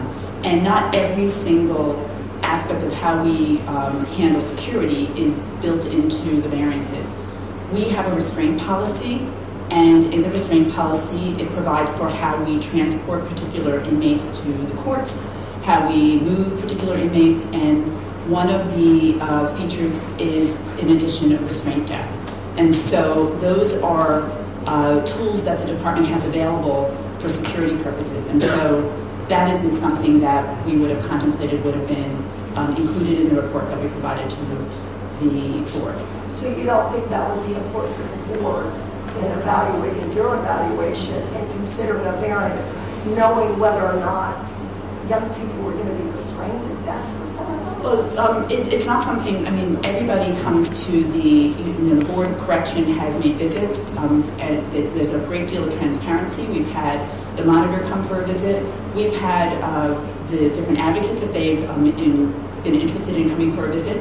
This is not something that we have not been transparent about, and so this is something that we've been using. We did at one point, so we have been transparent about that. Okay. Are you aware that the Deputy Monitor, Anna Friedberg, anyway, who's very involved in the restrictive housing for 16 to 18-year-olds, has not recommended the policy that you all in fact put in place, which was restraining the young people for 7 hours the entire time they're out of cell. So if it's 10 hours, 11 hours, the entire time, but the monitor was not recommending in support of that lengthy restraint. I think you're confusing two issues, Judge, with all due respect.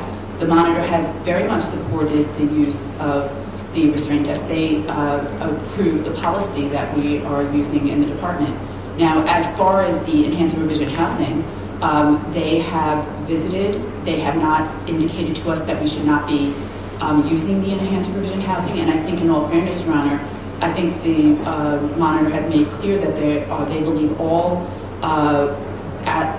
plans on the continuum should be considered, and the department should be allowed to test those and pilot those particular alternatives to punitive segregation. So it's your opinion so I don't think it's not my opinion. It's of the CLO level 1, which is that the young adults are in full restraint, leg restraint. And I'll show what that looks like in a moment so people know what I'm talking about. I will say that for the entire time they're out of cell, which is 7 to 10 hours in enhanced supervision. Is that what you're saying? I'm saying that the monitor is perfectly aware of what we are doing. They visited, and that this is something that's in development, and there is no obstacle to us using that right now. And this is a safe alternative to our punitive segregation units. And I do believe that it keeps people safe. And we have people who have been stabbed, have stabbed others, slashed others, fought with others, and provide great risk to other inmates. And this has been something that has allowed us to provide for programming. Are you aware that in the young adult enhanced supervision unit right now in 3 South, that the young people, when they're in full leg restraint, can actually reach out and touch the backs and the shoulders of those in front of them? So in fact, they still could reach each other. Are you aware of that? I think, Judge, we've spoken about that as we, depending on your size and how tall you are, someone who's very tall, over 6 feet, may at one point, if 2 people try to meet one another in the middle, they might be able to touch each other, but we are considering how it is that we can lay out the area in a way that that's not possible, so that people can't touch one another. But that still doesn't address the fact that the amount of force occurring, the amount of harm to other inmates in those areas has gone down since we were able to use the enhanced supervision housing unit. Okay, so let me ask some additional questions. Either one of you can answer it. Are you Vera's been working inside Rikers, and they've been working on segregation reduction as well as the young adult plan. Are you aware that Vera's of the opinion that young adults should be treated differently than adults with respect to the use of restraints? So, as you may be aware, Judge, I think I mentioned it last year, we collaborated with Vera to develop a proposal so that Vera has the opportunity to evaluate all components of the young adult plan. And so that process has not begun. We've only met to design the evaluation process, but we are in full agreement that we want to have researchers and experts to assist us with developing all components of the plan. So let me ask you, if you're creating a new unit and you've asked the board to authorize this unit and you are anticipating this type of restraint, is there a reason you wouldn't go to Vera in advance? Sarah Sullivan's been there working on segregation reduction to say, this is what we're trying to achieve. Right, but I'm just saying, you've got Vera working on young adult, you've got the segregation, these people are national experts. Is there a reason you wouldn't consult them before you put into practice this extensive lead restraint on young people, much less adults? I just want to clarify Vera's role on this one because they were provided a grant to do a study on punitive segregation, alternatives to punitive segregation, and the department's use. And that started 2 years ago, and they were funded for a limited amount of time. By the time we were doing this, they had not yet evaluated any of that. So I just want to clarify Vera's role, because while they are around, they are funded for certain work. And so while we discussed them certain things, this was not in the scope of their work. But Vera, in fact, has met with the department and given you some findings and recommendations regarding enhanced supervision, correct?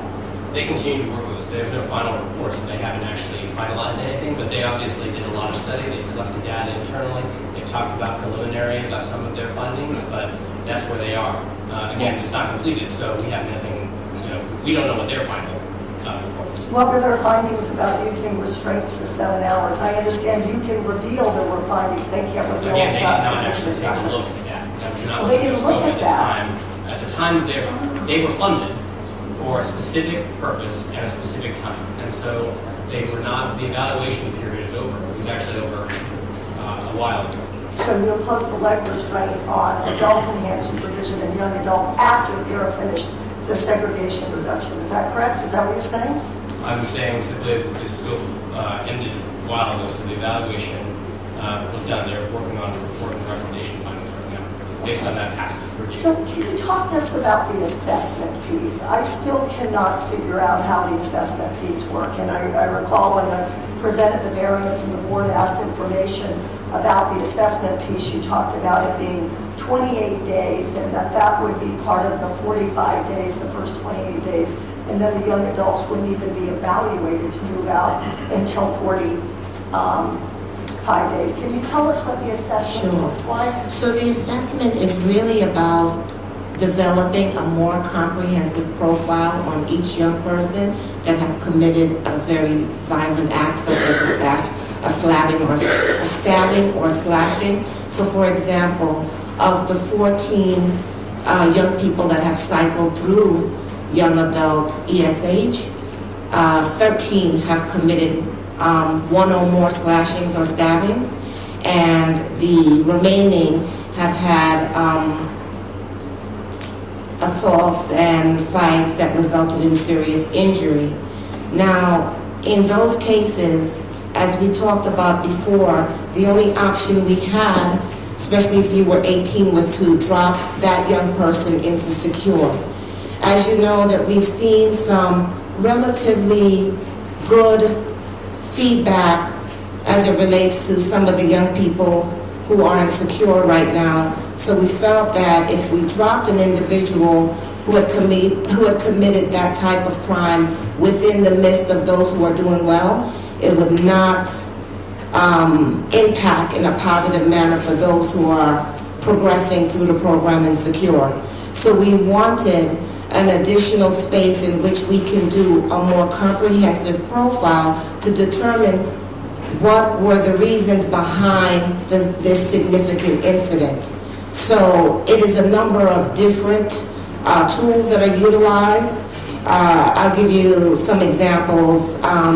The regular safety environmental surveys that are done, a phone call monitoring, investigations to really figure out what was the driving force around this particular incident, in addition to some programmatic assessments such as, was this young person utilizing a substance? Is that why they were under the influence of something?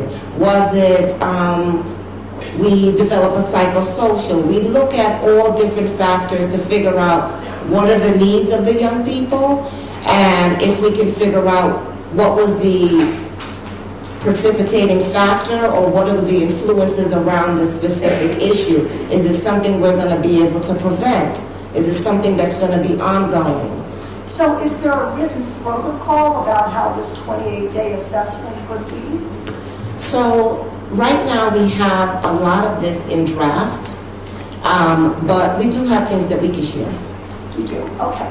Now, these are all inmates that are Rikers, so it's fair to assume that they have pending criminal charges, and unless they waive their right to counsel or speaking for themselves and defending themselves, they all have criminal defense lawyers. Are you notifying the criminal defense lawyers so that they can be present during these, sounds like interrogations? So there's no interrogation, ma'am. What happens is this is the regular protocol that is used everywhere within the department. It's just giving us extra time to put that profile together to figure out how to best house someone who has committed such an egregious act. Okay. But if the basis for this assessment in this level 1 enhanced supervision is the commission of a violent act within Rikers, which could, and more likely than not, be a new criminal proceeding. They're being rearrested at alarming rates. Just let me finish. Okay, sure. They're being rearrested at alarming rates. Are you not, in fact, gathering evidence that can be used against the young people and other young people without them having counsel present to advise them? Absolutely not. Are they being given their Miranda warnings when they're asked questions about their behavior in the jails? Judge, this is the regular safety protocols that are being utilized, and we utilize these environmental surveys for every act that occurs on Rikers. This time period just gives us the opportunity to put that profile together, and instead of being reactive to an issue, we actually have a chance to plan, put this profile together, and create a comprehensive profile on what this individual, what drove this individual, or how do we continue to protect this individual. Have we ever seen a list of the questions that are posed to the individuals? Do we have that? Have we seen that? I don't believe that you have. Could you share that? Maybe that'd be something we'd like to see. Yeah. Is that a formalized? That would actually help you a lot in response to some of these questions. Sure. And I have a couple of questions as well. So during this assessment, over the last 2 months, we had 24 young people. How many, based on this assessment, were moved from ESH into secure after the assessment said they are not a danger? That's one question. And the other question, could you tell me, you have this strategy for True, Shoe, Secure, all to provide intensive supports, building sort of supporting people so that they can go back into general pop. Could you talk about those outcomes? Have people Sure. So just to give an example, today there are 8 young people in young adult ESH. Only 14 of that number started off in that young adult ESH space in which the profile has been created. 6 have already been discharged, or 2 have gone to level 2, and others have gone, for example, discharged, bail posted, that kind of thing. And they haven't gone from ESH to secure as a result. Only one youth, based on SRG affiliation and space within Secure, was going to be recommended for that space, but his family bailed him out, which we were happy they did.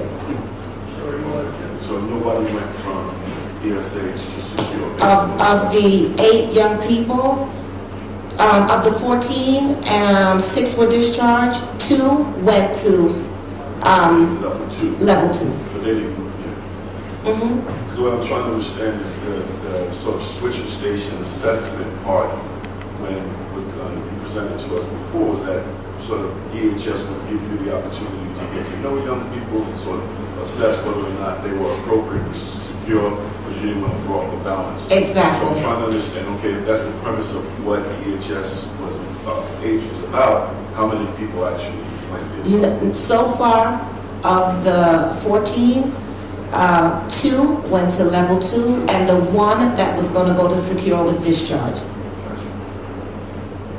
I have some additional questions. So I know you and I was shocked when I saw. One more thing I wanted to say.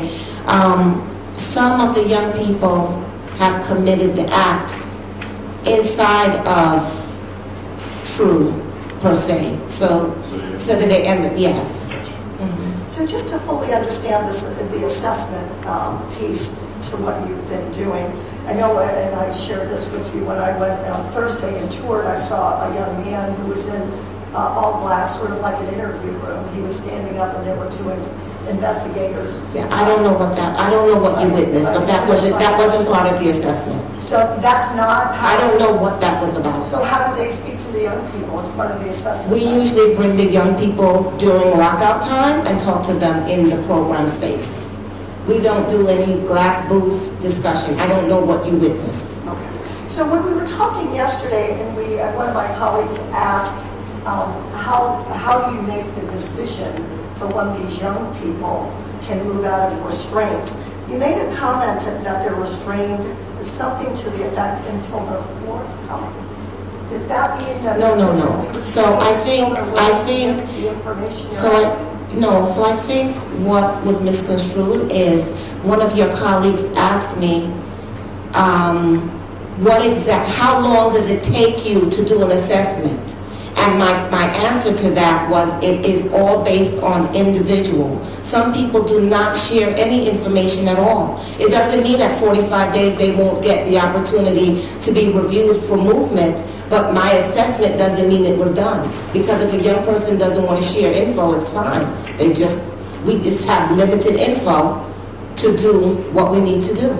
Okay, and so how do you make the decision, at least up until today, and we'll talk about what you're going to do from today going forward, but how did you make the decision as to whether to put, let's say, a 19-year-old in level 1 young adult enhanced supervision with other 18 to 21-year-olds, or adult blended, or secure? Because when you look at the directives, and there is no directive for young adult enhanced supervision right now that I'm aware of, when you look at the directives on enhanced supervision in general and secure, the placement criteria are pretty similar, and I think the board originally authorized secure to be the alternative to enhanced supervision for young So adults. it's purely a security decision based on all the factors that have been gathered at the moment of the incident.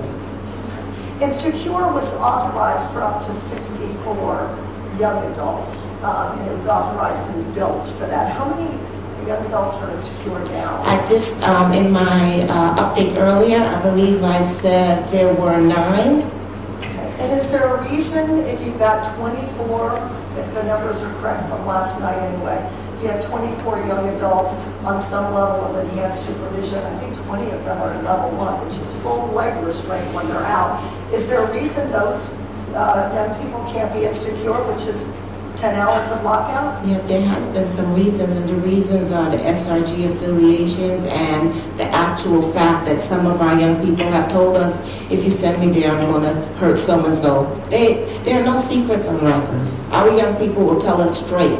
If you send me XYZ, I'm going to hurt so-and-so. And as I mentioned before, we listen to people when they speak to us. So if someone tells us they're going to do something, we try to do our best to keep everybody safe, staff including their peers. So right now, the only way that you've determined you can do that is to have them locked in, and then when they're out, have their legs restrained. Is that right? That's not the case, Judge. The case is, as you know, We have young people who do not have restraints. We have young people who do have restraints, but it all is dependent on their specific behavior. If you have slashed somebody more than once, if you continue to say you will, if my programming staff comes in and you tell them that you're going to carve their eyeballs out their head, or you're going to shave their head, or you're going to slit their throat, or you're going to gut them with a pen, those are things we have to take seriously. Okay, so are there individual assessments, and going back to the use of light restraints? My understanding from speaking with national experts in this, they say that there should be individualized, particularized determinations based on this, it doesn't need to be a young person, this inmate's behavior, and that they're used as little as possible for as short a term as possible to maintain control over a very difficult inmate. The department makes individualized determinations about whether someone should be placed in the enhanced provision housing 1 with the restraint desks. So the factors that are considered are whether someone has stabbed or slashed someone, whether they engage in persistent violence and are engaging in numerous fights with other individuals, and at the end of the day are just, we cannot be comfortable that the person will be safe in a day room without restriction and without threat of attacking someone else. And so those are the considerations, and the unit, the way it's been operating, is that we give options. If someone needs to use the bathroom, we'll try to work through that and make that option available for each person. So that's what we've been working on. And in terms of experience in other jurisdictions, my understanding is, again, that the monitor has had experience and has observed that the use of restraint desks and things that, and has not put any obstacles in the way to the department using the restraint desks. Just so you know, the deputy monitor informed us that it was only authorized, in her opinion, and the approval for the restraint policy was for up to 4 hours. Can I make a suggestion? Can I just make just one clarification?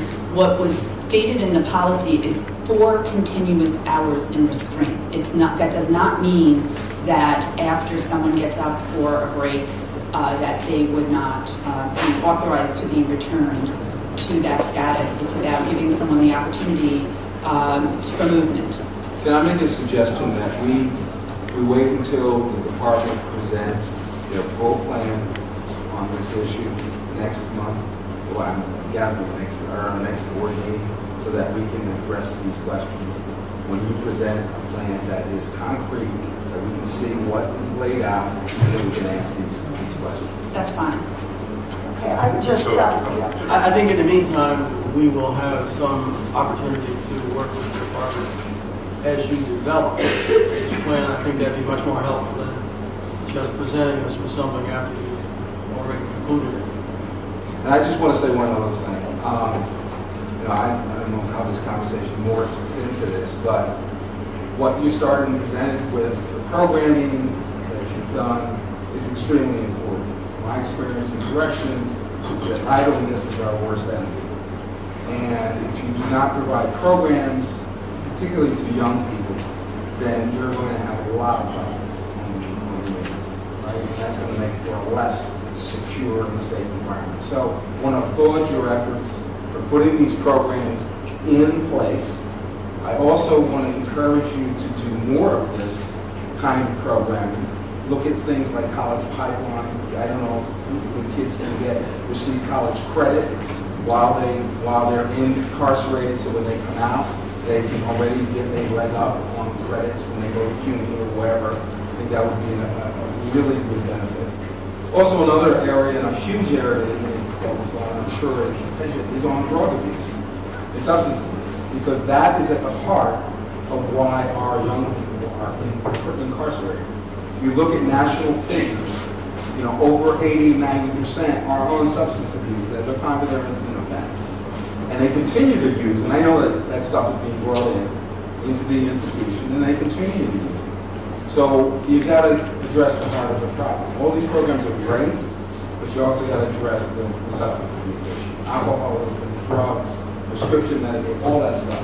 And I know you guys work hard on trying to keep that out, but it's going to come in, and but you got to get them to resist it. So I applaud your efforts on these programs because I know for a busy, incarcerated citizen makes for a safer person and for a safer incarcerated citizen. So thank you. So to my question about the model, could you talk about the transition from true second chance secure? Like the goal is, as Gerard said, to provide services and support people and to really be able to move them back into general pop with the appropriate supports. How has it been? Have you been able to do that? So I wanted to just give a little feedback to Mr. Bryant about, one is we do have 2 college courses. We're looking for more educational institutions to join us in that effort. One is with Manhattan College, and once a young person finishes, if they go to Manhattan College upon discharge, they will receive a full ride, full scholarship because of the work they began on Rikers. And then with St. John's University, they have agreed to assist the person upon discharge with financial aid, but they do actually earn 3 college credits for each course that they take. So it's a big step. The other thing that I wanted to mention, that while I agree that we are trying our hardest to figure out what are the best ways to keep young people safe, and we would definitely like not to see some of the incidents that have occurred that landed someone in young adult ESH. It's interesting because when I saw Judge Hamill in Secure, she had met with the young people, so I decided that I was going to do the same as well, because I didn't want it to be, young people said this or I said this, so I had the young people fill out surveys. And it was a mixed reviews, but the young people in general, I would say 4 out of 8 said that they feel the safest that they've ever been in young adult ESH. They asked not to leave because they don't feel like they will be safe in other places. They mentioned that although they are in restraints, everybody's in restraints, so they feel safer. As weird as it sounds, but I wanted to get feedback from the population, and I asked them to put it in writing to me. I don't want to repeat what you say. You say how you feel about what's going on. Tell me what you like, what you don't like.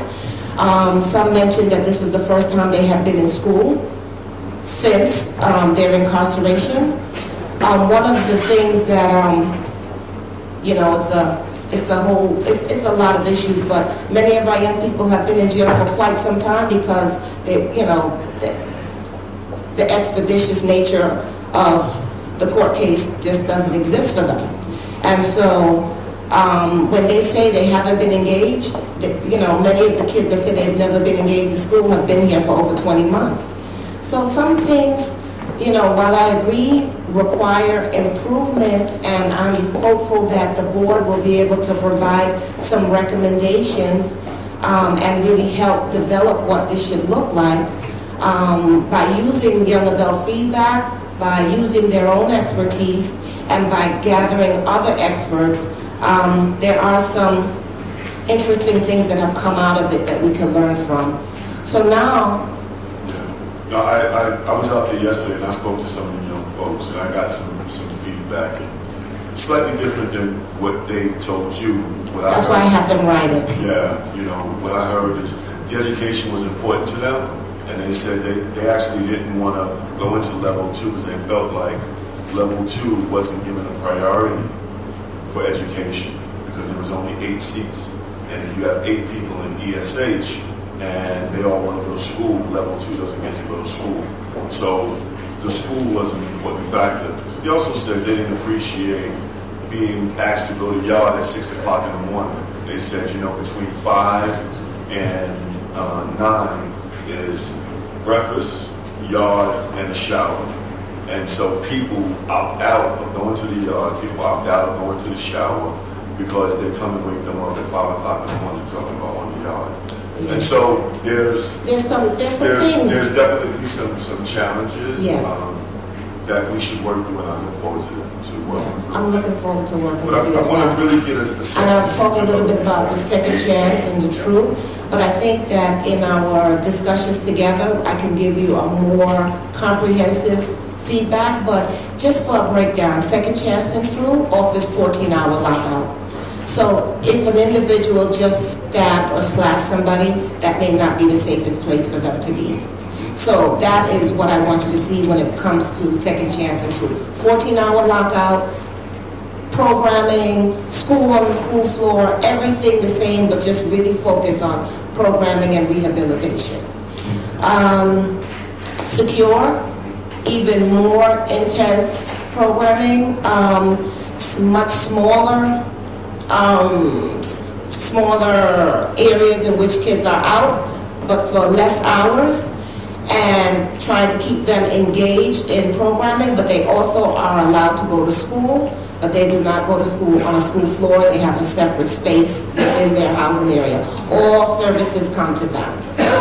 And 10 hours, they're out. 10 hours, but they can earn additional time out after moving through phases and following rules and programming, participation, engagement, that kind of thing. And then we get to the young adult ESH, where it's more about the severity. At this point, it has been the opportunity for us, if you committed a stabbing or slashing, at that moment, instead of dropping you in a place where other young people are finally getting their act together, we wanted a space where we can do more of developing a profile that will assist with that 45-day review. So, I think moving forward, that's where I think we need clarity on it, because I think there's two perspectives, right? There's an immediate act that needs a response, and there needs to be accountability in that response. And then there's the, how do we help support people and get them programmed? And I learned yesterday what you had just now said, that the decision to go to secure versus ESH is a security decision. It's not a program decision.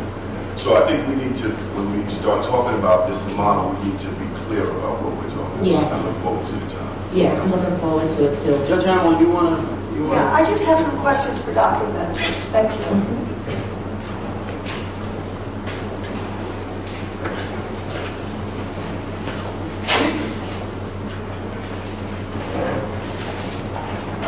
Good morning, Dr. Venters. Can you tell us what role, if any, you have played with respect to the development of the policy of imposing up to 7-hour light restraint on inmates in level 1 enhanced supervision, be they young adult or adult?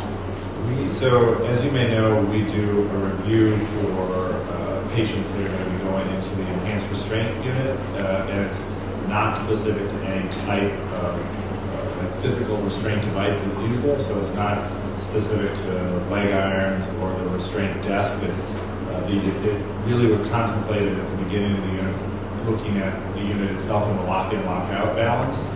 So we, I think that in the near future we'll be sitting down with corrections and looking to see if there are restraint devices that have health implications, but that's not part of the assessment. So when you do an assessment for placement in enhanced supervision, you're not considering this individual with respect to that kind of restraint? That's right. Is that what you're saying? Can you tell us what the risks are, the physical and mental health risks are we won't even talk about young people, but, well, we'll talk about young people. Young people, because we don't know what they're going to develop for young people, to be in restraint for what we know has been up to 4 to 6 hours, sometimes even longer. I think we would need to sit down and learn a little bit more about the nature of the restraints and how long they're applied for. I think that the restraint desks have been used in many systems. Colorado's the one I'm familiar with, very successfully to promote engagement outside a cell for brief periods of time, an hour or two. I think these devices are sold as therapeutic chairs or therapeutic desks, but the idea is that you're there for an hour or two to do something, right, to engage and have some meaningful interaction that's better than being in your cell. So I think that those are really credible and well-established practices. I think that, on a medical side, if somebody was in sitting down a chair cuffed to it for a long period of time, there's obviously a risk of blood clots, complications from blood clots, things of that nature. But I don't believe that these devices are designed to be used for a long period of time. It's really just a couple of hours, and for a purpose, for an engagement purpose. And I think but I think, as I said, we need to have a more detailed discussion. And I think that the other aspect would be, from a mental health standpoint, similarly, I don't think somebody could sit locked into a desk for a long period of time without having some adverse behaviors develop as a result of it. But when they're there for a short period of time and they're engaging and doing something productive, I think it would be really helpful. So you're saying it could be useful if used for a short period of time? Yeah, you're talking absolutely. about under 2-3 hours? I think that in most places that I'm familiar with, they're used for an hour or two. They're used for a purpose, right? So a course, like an interaction with other people, usually lasts an hour or two, like a group therapy session or art therapy, all the things we think about. Those are pretty short term, because there's a lot of other stuff going on in these units that compete for time, like meals and rec and other things. Okay, so you're willing to work with the Board of Correction and the department with respect to the Sure, policy absolutely. on lead restraint and the We risk really that want may to be attempted? promote whatever, the safe implementation of whatever, like pro-safety and pro-engagement alternatives there to solitary confinement. Thank you. I don't know if anybody else has any questions. Thank you. All right, I'm going to ask you just a few moments to describe my tour, and if going to help with the projector, please.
These lights have to stay on? Yeah, give me 1 second. Okay.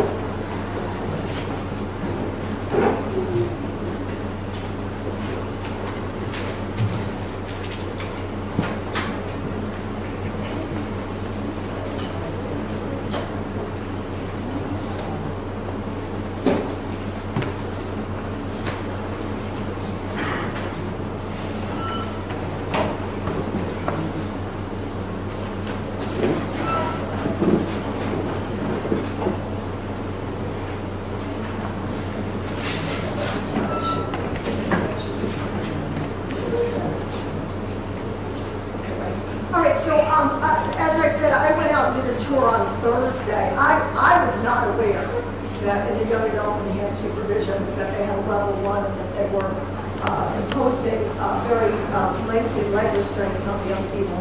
So I did go out and speak with them and saw them. I just want to show you a couple of pictures of what I saw and also what my experience was.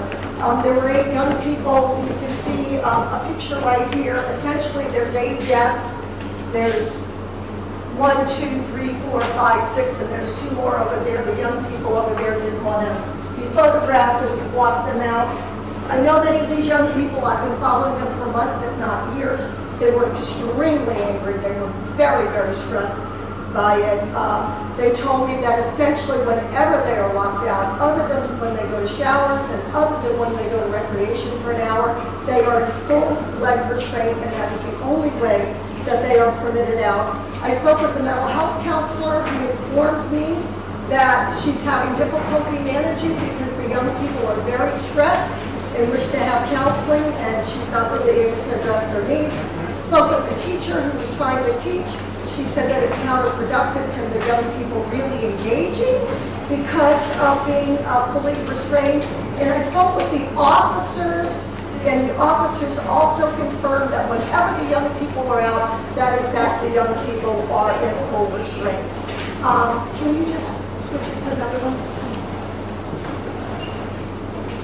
This shows you what it looks like, these full restraints. You can see these leg irons on the two legs of this young man. You can switch it to the next one. Here's another one. This young man apparently had just had a sprained ankle a few weeks ago. It was not supposed to be in restraint, but that order expired in December. I don't know whether medical saw him again to authorize these restraints. I will show you that the way these young people are restrained right here is contrary to DOC's own directive, which is that they shall not be restrained over the clothing. Many of the young people told me they felt they were very tight, that their ankles were hurting, and that sometimes they would rather not come out because they did wish to be in restraint, and that was the alternative. They told me they never ever go out into the day room. They're always shackled, but they showed me how they could reach to each other, and that one 18-year-old in particular had not been out for a week. So, as I indicated, I know for the record that the Department of Correction has gotten up and left. I am not going to be here for the February board meeting. I thought it was important that you all see what this looks like, this kind of full leg restraint. And if we can just show the last slide. One young person told me that, I don't know if it's true, but he told me that he's got his cut on the leg right there from where this rubs against his ankle. You can turn off the slides now. So I wanted you all to be aware. I'd like to think that the city of New York can do better by our young people than they do in full restraint when they're out of cell. Thank you.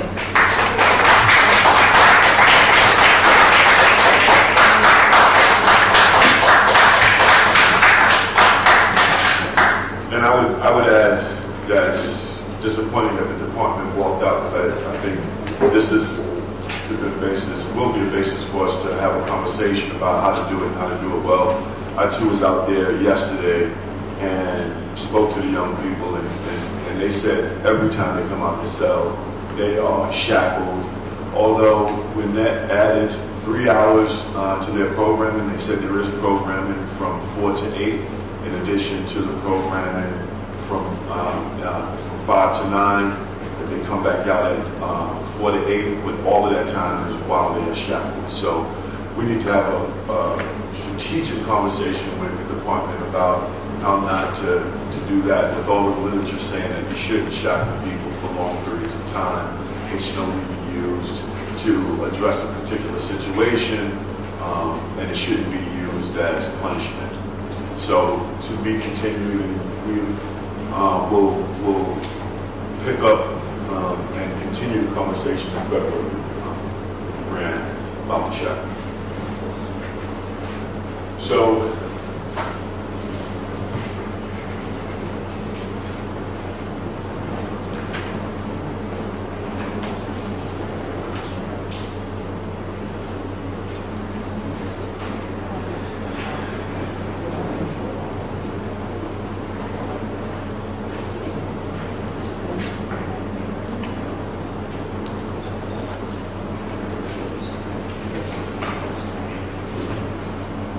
So we're going to continue. We're going to ask Health and Hospitals come up and to do a brief presentation. There are some questions. Again, I'm sorry, the department left. Yeah. Okay. Thank you. That's so we're going to go to. We're going to public comment. Would you like to say?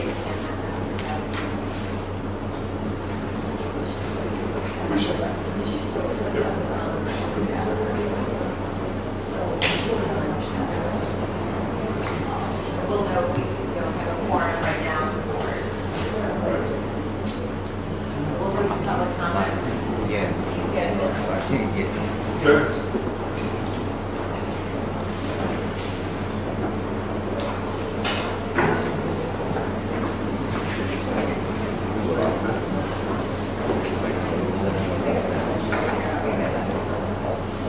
Okay, Valentina Morales.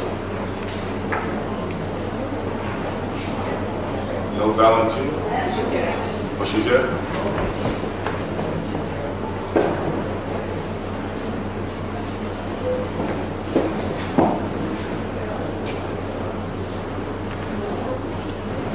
Good morning. I have to say that I thought what I was going to speak about today was going to be very much unrelated to the agenda, but I'm seeing that it is not. I'm here to speak with you primarily about the use of four-point restraints on the forensic units at Bellevue Hospital, which are a concern to us along with the use of four-point restraints at the hospital in general. The reason that I came to speak to you about restraints today because we did publish a report on the rate of restraint both on those units and other units at Bellevue Hospital as compared to other hospitals in the H&H system and as compared to other forensic hospitals who treat prisoners who are also transferred from Rikers Island.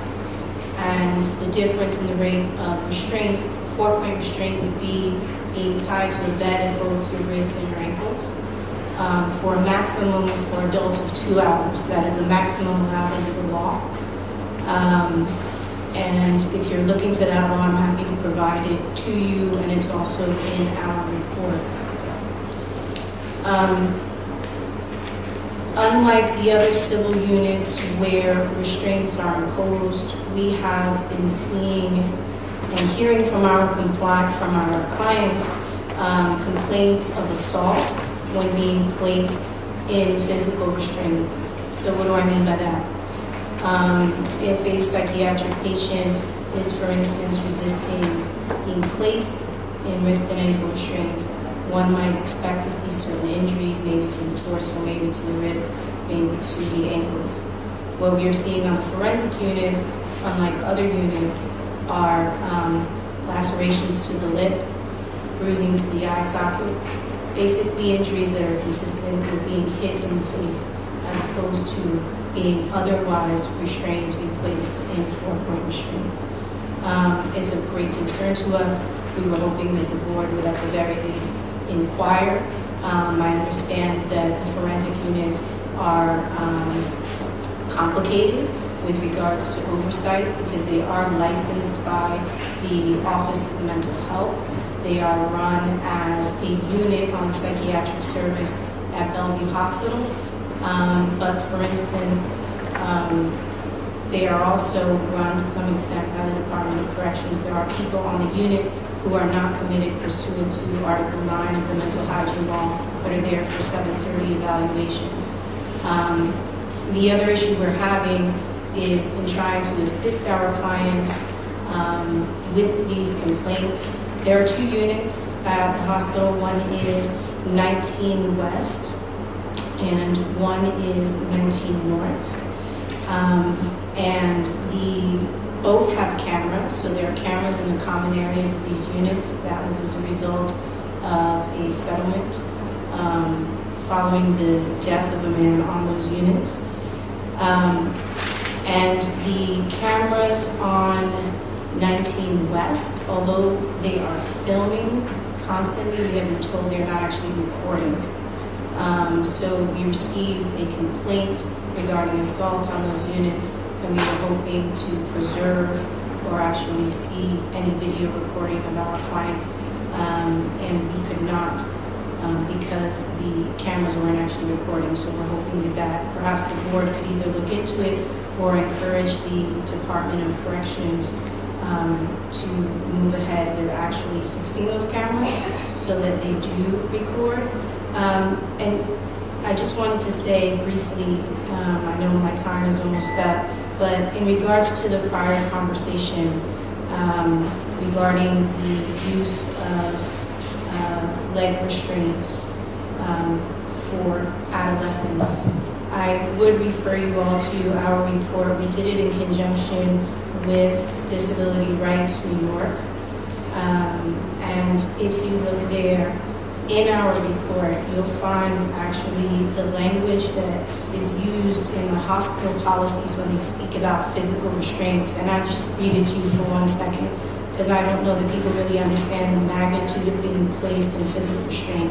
And perhaps if everyone here allowed themselves to be placed in physical restraints for only 5 minutes, they would get a better sense of what it's like to be in physical restraints for hours. The Elmhurst Hospital policy, and I'm quoting, when talking about physical restraint, says, "It is considered a serious intervention of last resort, as it may potentially result in loss of dignity, violation of patient rights, and in rare circumstances, death." The Bellevue policy states, "The use of restraints has the potential to produce serious consequences, such as physical and psychological harm, loss of dignity, violation of an individual's rights, feelings of isolation, and even death." I respect and understand that you are dealing with a population unlike my client population when you're talking about the young people that are in this room. But if the Department of Corrections or anyone else is really interested in altering behavior or in creating a safer place, when you talk about feeling safe, people feel as if they can't be safe. They are usually reacting to a history of trauma, ongoing trauma, whether it's because they've been the recipient of it or they've perpetrated it on other people, and that does not go away. It does not go away without appropriate treatment. If you want to make it a safer place, then at the very least, even in consultation or taking advice, someone should try to engage a behavioral specialist or someone that can talk to these young people, to the very least propose a behavioral plan which would allow them to get out of the restraints. Because otherwise, and there are studies, you can look at our report, you can see them, particularly from adolescent patients, that when placed in restraint, it doesn't produce any long-lasting effects in terms of changing behavior, because people will change their behavior just to get out of the restraint. Because aside from being uncomfortable, it's dangerous, it's humiliating, and it causes long-lasting damage. And it certainly doesn't, in the long run, make for a safer place. I'm happy to answer any questions that you have about it. And I would refer you to our report. It's available on Disability Rights website. The 19 West and 19 North, is that Bellevue? That's Bellevue, yes. Those are male forensic patients. The females go to Elmhurst Hospital, which has such a low rate of physical restraint, it's almost non-existent. Thank you. Liz Myers?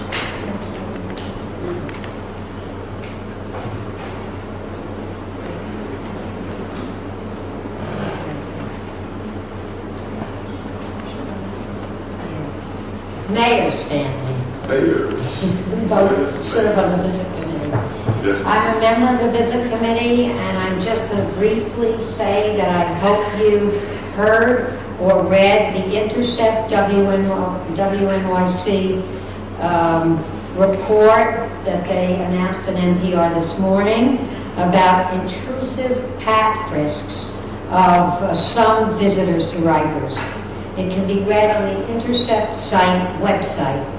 A major goal of the visit committee was to reduce the number of intrusiveness of searches. The large number of searches has not been reduced. In fact, it's been raised by the canine search. But we will address the intrusiveness, which has a really negative impact on the willingness of people to visit. And we will investigate this as we go forward. We all agree, the Department of Corrections, the Board of Corrections, the advocates, everybody agrees that visiting is extremely important to people, incarcerated people. And so any way in which something keeps somebody or people from wanting to go there, being afraid to go there, of course, is a bad thing. So thank you for this opportunity to speak. Thank you, Liz. Gary Williams. Gary Williams. Kelsey DeVilla.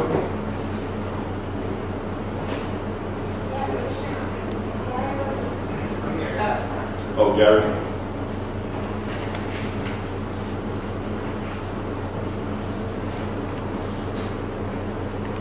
Hi, good afternoon. I'm Gary. I'm the New York City Correctional Officer. I just came out here to see what's really going on with the Board of Corrections, and it's a lot of stuff that's happening inside the jail as far as inmates. I know you like to call them young adults, but also criminals, and they are in jail for a reason, such as crime, murder, rape, So the reason why most of these young adults are in restraints is for a reason. The department's not going to automatically put them in restraints for no apparent reason. These young inmates are assaultive, they spit, kick, punch, do everything. And I kind of feel like, Judge Hammer, you're being like a devil's advocate. You're not explaining why these young adults are being restrained or locked in. So in my experience, I speak to these kids, and they like being in confinement. It's safe, and some of them just like being alone, away from everyone else. On the other hand, a lot of these guys have mental health issues, which no one wants to address. And I worked in the housing area for a few years, and I try to talk to them, ask them, like, what's the problem? A lot of them just don't have love at home, no guidance, and you guys made a comment about the adults mixing with the kids. I think it's needed. Sometimes I tell the old adults, tell this kid to do the right thing. You are the one to end up like you. So it's very difficult. I mean, we need to address these guys are here for a reason. We shouldn't make jail too comfortable. We shouldn't be. I just heard a story the other day as far as with the dogs. A young female went home and came back, and she said, I felt like I needed to come back because the dog was the only thing that showed her love. Which is not good at all. Jail should be a place where you don't want to come back to. It shouldn't be comfortable. And I don't know. I had so much to say, but that's basically it. Thank you. Officer Williams, where do you work now? I'm in fire safety. Fire safety. Kelsey?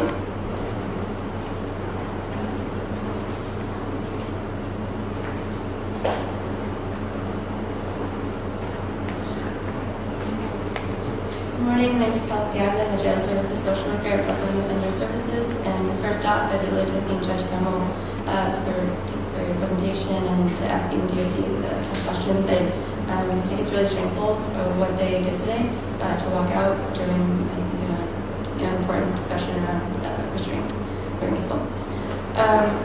First off, BDS urges the board to report on its fact-finding regarding the use of restricted housing units and to initiate rulemaking which regulates the use of any units where out-of-cell time, movement, access to programming or services, or other limitations on rights and privileges guaranteed by the minimum standards are utilized.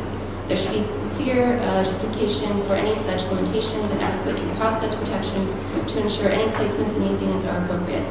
Individuals must have a clear understanding of their placement in any restrictive setting, be involved in reviews of their housing, and have access to meaningful remedies when they are housed inappropriately. We also oppose the ongoing placement of young adults in ESH. Young adults are expressly prohibited from placement on the unit when it was created and for good reason. As feared, this unit has been characterized by long, often indefinite stays, during which time people spend the majority of their days in their cells. Young people need space to exert themselves. They deserve programming with meaningful engages them with their specific needs. And they should be cared for by staff who are specifically trained to help them cope with the challenges they face. ESH provides quite the opposite. BDS is particularly concerned by reports of increasing shackling and use of restraint tables and restrictive units, which was not authorized by the board. These practices are simply contrary to the developmental needs of young people and should not be utilized. Treating a young individual with growing mind like they are a monster is unlikely to encourage pro-social behavior as they enter adulthood and come back to our communities. At the very least, these practices should be regulated by due process protections. Finally, we highlight the continued issues with uniforms. The City Council has adopted legislation requiring that people released from city jails are provided with warm clothing. Despite the issue becoming a priority for city officials, our clients are still being released without coats on frigid winter days. Just this past week, a BDS client was released directly from Brooklyn Court in his DOC-issued uniform with no coat. It was pouring rain, and our client had bronchitis, and our staff had to escort him to our downtown office in order to pick up warm clothing. If DOC will not allow people to be produced in their civilian clothing, then DOC needs to take responsibility and be held accountable to ensure all people are dressed weather appropriate. It is unacceptable and dangerous that our clients must rely on their lawyers to provide warm clothing in January when they are being released from a city agency. Yesterday afternoon, our office met with a man who was released in only his thin DOC-issued uniform, pants and a t-shirt. It was 21 degrees outside, and DOC staff demanded that our client return his DOC coat while being processed out. This is not the first time a client has reported DOC requesting coats be returned during release, and it is simply inhumane and an affront to the values New York City should stand for. I've sent Martha King letter after letter letting her know when clients are released in uniform, and you'll receive a few more letters this afternoon. Thank you. Thank you, Kelsey. And I'd like to talk to you after this meeting, and I think we should let the record reflect. We need to ask the department what's their strategy going forward, given the city council's decision around uniforms and this issue about releasing people in uniforms when they're supposed to have clothes box in each of the courthouses so that they can give people clothes. And also for the record, so we do intend to work with the council on monitoring implementation of the new rule and their legislation. But also, we're due for an update at a public meeting, so hopefully at the February meeting or the March meeting, we'll get an update from DOC, and that it'll give us all the opportunity to do some planning before then and hopefully fix some of these issues. Thank you. Chimere Hutchison. Am I saying that right? Chimere? Tomorrow?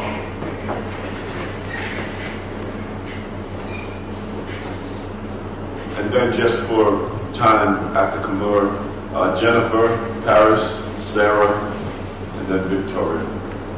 Hi, good afternoon. Good afternoon. I'm not Kamari, but I didn't know about the signing. It's my first time actually attending it, but I did want to speak on behalf of my kid's father.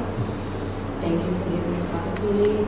I have no organization or anything, but I'm a family member. I'm a single mom. I've been going to Rikers for about 3 years. And the reason I'm here because I was told about these meetings that you guys do to come and speak on his behalf about. He doesn't have no contact visits. He's currently being held in OBCC. He had an incident last year around this time on the visiting floor where he had an altercation with someone, and he did his 6 months in the booth. He was out. He had another situation where he had a fight with an officer, but he never received a ticket. Like to go back in the booth. He has no contact in the booth in the cage. They put him on his chains. I bring my kids up there. So I'm here on behalf of my kids. So I understand from both aspects, we got to keep everyone safe, and it's not saying what he did was right, but I also got to try to defend him in a sense because I've been here 3 years observing things. I've been up there pregnant. I've seen COs go in the bathroom waiting to be in the bottom, waiting to be in the business floor, smoking cigarettes where I had to smell it. And when I speak to a CO, it's like they defend theirs, so I have to defend mine. He told me it's a jungle in there, and then a lot of things is certain things is not that I approve of it, but it's like gang affiliated. So in a sense, you gotta do what you gotta do to just survive. I don't want no one to get hurt or harmed. But my question is, because sometimes he does do good. He has done anger management. He got the certificate. He has done, the construction. So when is enough when learning that something's wrong? He's also a person, emotionally, physically, to be caged in and to be, to yourself a lot of times. That's not normal for anybody. I would be upset. I would be angry. You go through all these things. But then another reason, how can I trust you? If also, I wish they were here to hear this because I've seen how they talk to the inmates, the visitors, and it's very sad. It's like they can be discouraging. Not all, but some. And it's just like, I know the system is built, for kids not to be there, but my kids deserve to know the truth, but they also deserve to touch their father. So we've wrote letters, we've called 311. He's had issues with a deputy, Renee Dunbar, where I've called 311 where he felt like he was threatened, and she purposely tells him, that she hopes that he gets hurt. Or they'll do something where if he's in a certain gang, they'll have where he can enter and another gang member can get him. That's not protecting him. That's not protecting my kid's father. That's not protecting my family. So who do I go to? Who do I speak to? I'm not saying that he's right all the time, but he's been punished. But when did he get to touch touch his kids. When is enough enough, I guess? I'm not really good at public speaking, but I just, to hear certain things and see people get up and leave, like, it's very hurtful. I know everyone has something to do and business and stuff like that, but these are people's children, these are people's fathers. You know, and a lot of people, like they said before, about mental health and things like that, takes a big toll. So instead of putting force and secure and chains and locks, you got to build trust with these people. If you want to get them help or medication, but again, it comes back to the question, why would I trust you? You know, it's like, you got to defend yourself in corrections, and we got to defend ourselves in here. Not everything's being seen, not everything is being said, and it's just like, how many letters can I write? It's been a whole year. My daughter wants to touch her father. I'm glad you came. I'd like to talk to you after this meeting, so if you can stick around. We also need you to sign, so we can have your name for public record. But just hang tight. And thank you for sharing your story. It's important for us to know.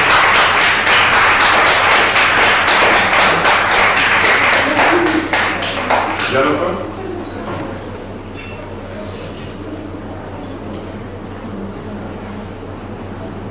You're up, Jennifer. She's after you. Sorry, I just want to add a little bit to my earlier comments.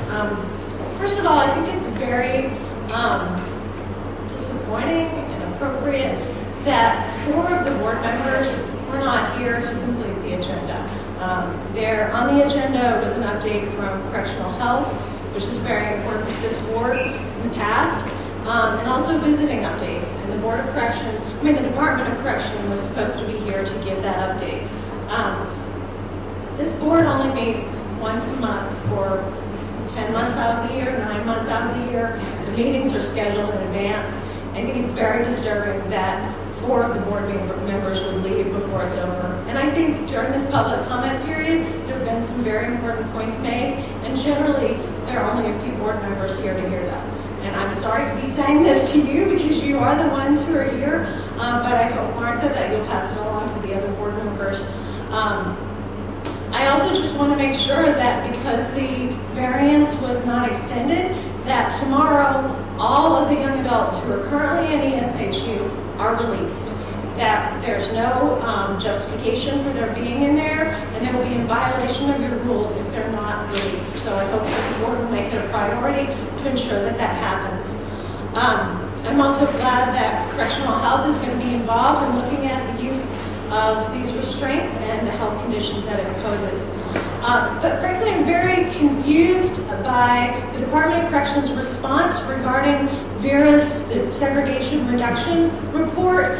Commissioner Pont has stood up here many times during the discussion of variances regarding the 7-day waiver, during discussions regarding the secure unit, and he has told this board that they are relying on a report from Vera and it's going to come out and it's going to have alternatives in it. They said that it was going to be released in July. We are here in January, there's no report, and now they're acting as though that was never Vera's mission. Alternatives to punitive segregation was their mission. There's no punitive segregation for the 16 to 21-year-olds, so they should be involved in telling us what are safe alternatives. And I think it's very disappointing for them to backtrack. Finally, I'm also concerned that this agenda did not include an update on the West facility. The board has found the department out of compliance with the lockout time at West facility.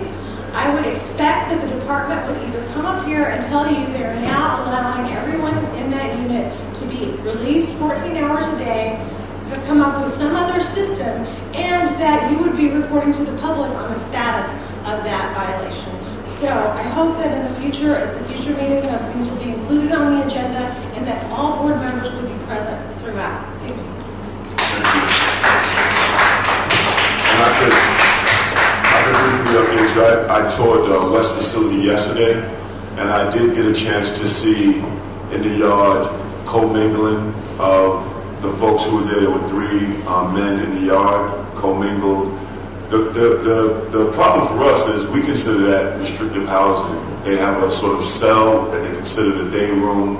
They're allowing people to go into that day room for the required number of hours. They're asking people if they want to go. But people are in the same cell that they're going from their cell to another cell. So it's really not like a day room, it's really not like a commingling.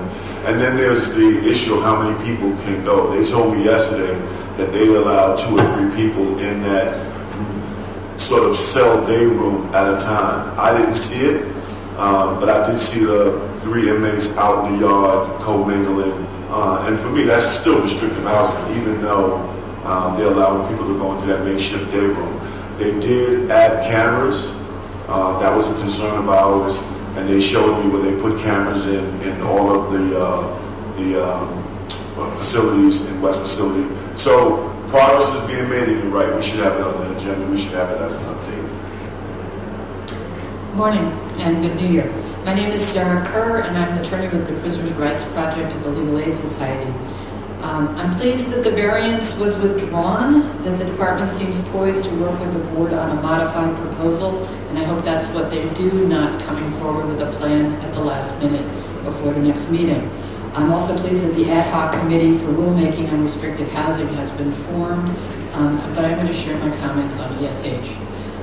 When enhanced supervision housing was approved by the board, young people were to be excluded. People with serious mental and serious physical disabilities or conditions were to be excluded. The shorter period of lockout time and the programming were to be substantively reevaluated every 45 days. Not just counted quantitatively, evaluated qualitatively. Individually with the ability to, quote, at any time deemed appropriate, evaluate and recommend for placement in a more appropriate housing unit than outside ESH. The ESH was supposed to, quote, protect the safety and security of inmates and facilities while promoting rehabilitation, good behavior, and the psychological and physical well-being of inmates. And, quote, it additionally seeks to promote the rehabilitation of ESH inmates by incentivizing good behavior and by providing necessary programs and therapeutic resources. That is required. It is the language embodied in the regulation that this board passed. What was promised and then required is not what is being realized. The reality is very punitive. We have a client in ESH who suffers from degenerative arthritis who reports that within the first hour of being shackled to the restraint desk, his legs start to tingle and then cramp. He reports bruises and blistering from the leg shackles and back cramps while shackled that continue after his return to his cell. He has been told that he must not behave antisocially if he expects to move from ESH.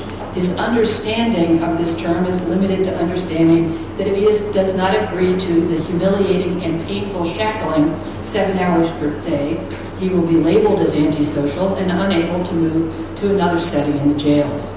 Other clients interviewed in ESH and in West appear to have serious disabilities, serious behavioral, mental, and physical disabilities.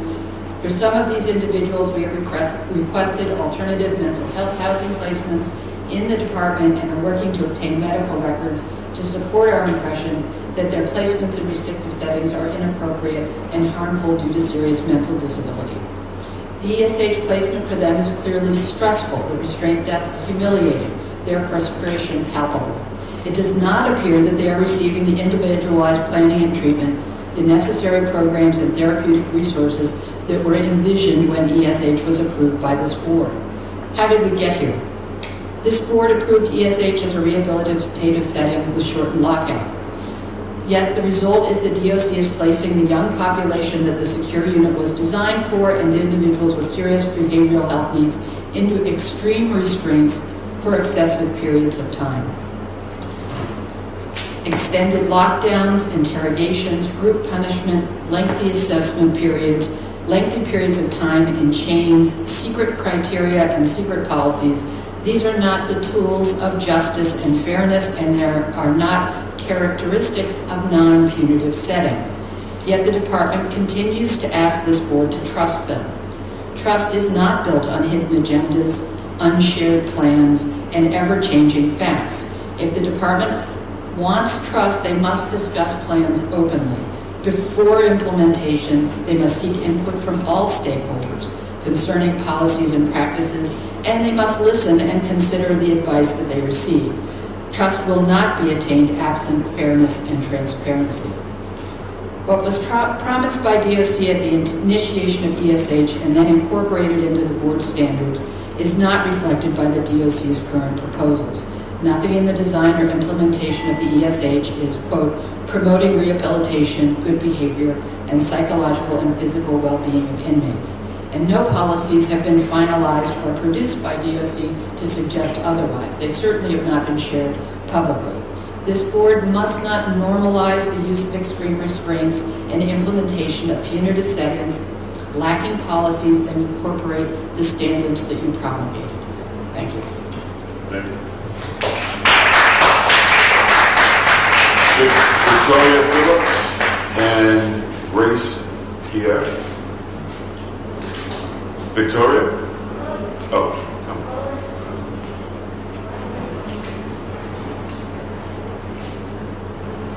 Following Victoria will be Grace.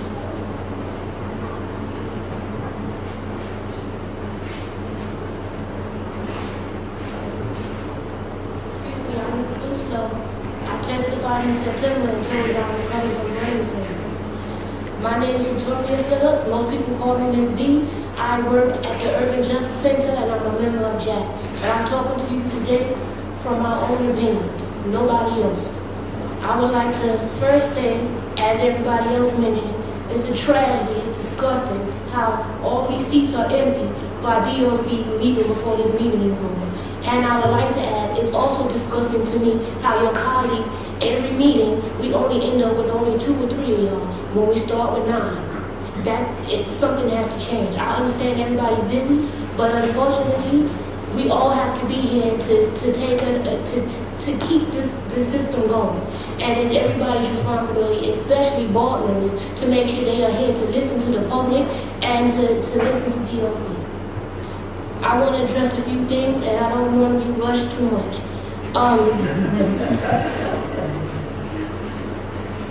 The first thing is, in September, DOC gave you an example of having 300 people present for a sick call.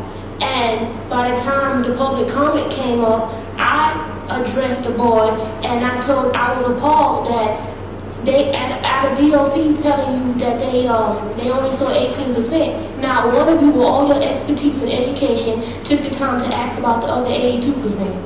And I am still wondering, have you followed up on that? Do you know, have DOC saw the other 82%? Are you concerned if DOC has caught up from that day of being behind, or are they still behind? Are people not being seen? I almost died 8 times going to a hospital and them ignoring my symptoms. I can only imagine what it is for somebody behind the wall.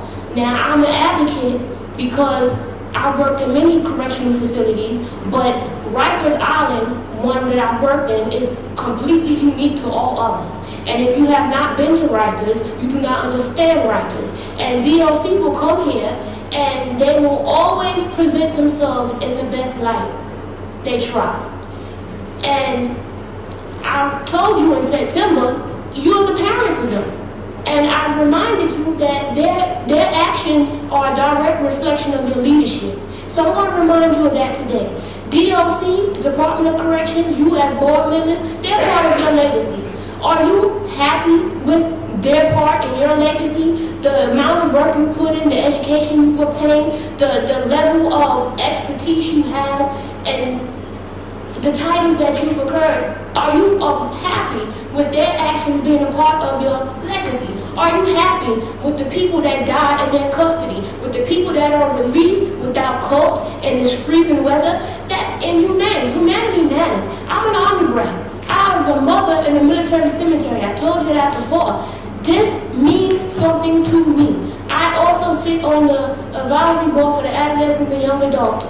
I had brain surgery September 8th, 2015. September 15, 2015, drugged up in the hospital NYU. I was on the phone trying to call in for the conference call because that's how much I'm dedicated to making change. And I am not in your position to do the changes, but I am here in your face to remind you of the power that you have. Use it correctly. I'm not done yet. DOC attorney, she brought up today, not every way of security is built into a variance. What she really meant to say, well, I went and backtracked, and she also mentioned that the monitor is aware of certain things. I testified in city council. Now, sitting in the board meeting, sitting in the board meeting one day, I asked the representative for the monitor, when do you go to Rikers? How often do you go? Is DOC aware that you're coming? Something I've told y'all all before.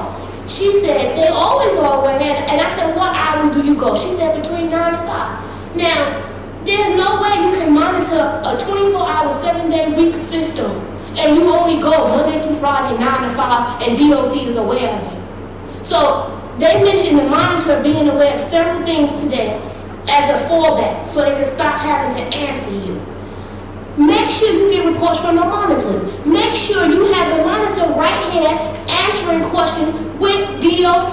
Otherwise, we're going to keep going in circles. And I'm tired of every time there's a report. Jennifer Parrish, she brought up there's a report that was due in July, and it's now January. I told y'all before, where are these reports? These people get paid over 6 figures to do nothing, to push papers and come and stand before you and be shut up by their attorney because they can't even answer about the nothing that they do. That's a problem. I'm not done yet. Judge Hammer, I take notes. Judge Hammer, you asked Deputy Commissioner Saunders, do the officers normally speak in that manner? I don't know what manner you was observing, but you said that. And she said she couldn't answer on what you observed. But I would like to tell all of you, go to RamseyOrder.org. RamseyOrder.org. The man who filmed Eric Garner, RamseyOrder.org. And go to, because his family blogs a lot, and go to the page, Officer, I'm That Bitch. Deputy Warden in OBCC, while he was on the phone with a family member, and I testified about this last fall in City Council. Officer, Deputy Warden, he was on the phone and she thought he was looking in her direction and became irate, something that officers are normally do, and started cursing and all this F this, F that. But little did she know that Ramsey's family actually records each interaction that they have with them, and they put her mess online for the world to hear. And the reason I'm bringing that up is because DOC tells you we're doing all these amazing trainings, and we're pushing forward, and change is going to come, change is already occurring, but that's BS. And I stand before you to tell you to do your job and do it effectively. Officer Gary, I don't recall his last name, but I caught his first name. Even the way he presented himself today should tell you that more work has to be done. He started talking about y'all call them adolescents or kids, but they're criminals. That's a mindset that runs rampant throughout the DOC system. And let me remind each and every one of y'all in this room that incarcerated individuals in New York City jails are not criminals. They have not even been found guilty of the crimes that they are alleged to have committed. And you, sir, I can't remember your name at the moment, but you mentioned incarcerated citizens, and that word stuck to me because it's everybody's job in here to remember people in jail are citizens. And as an Army brat, I stand by that word so much, and I want for others as I want for myself, and I want for my American people what my family has fought for. And it doesn't matter if you're incarcerated for one day or for life, you deserve your human rights. And I tell all of you, don't make DOC make your legacy trash. Do what you're supposed to do. You're a human. People are not just den members. They're human beings. Love yourself and love others. Do your job. Thank you, Ms. Lee. Grace.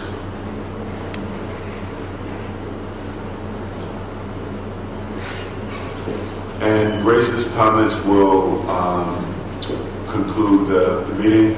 But before you go, Grace, just want to give you a quick update. We did follow up on the health encounters, and H&H will present on this at the next meeting.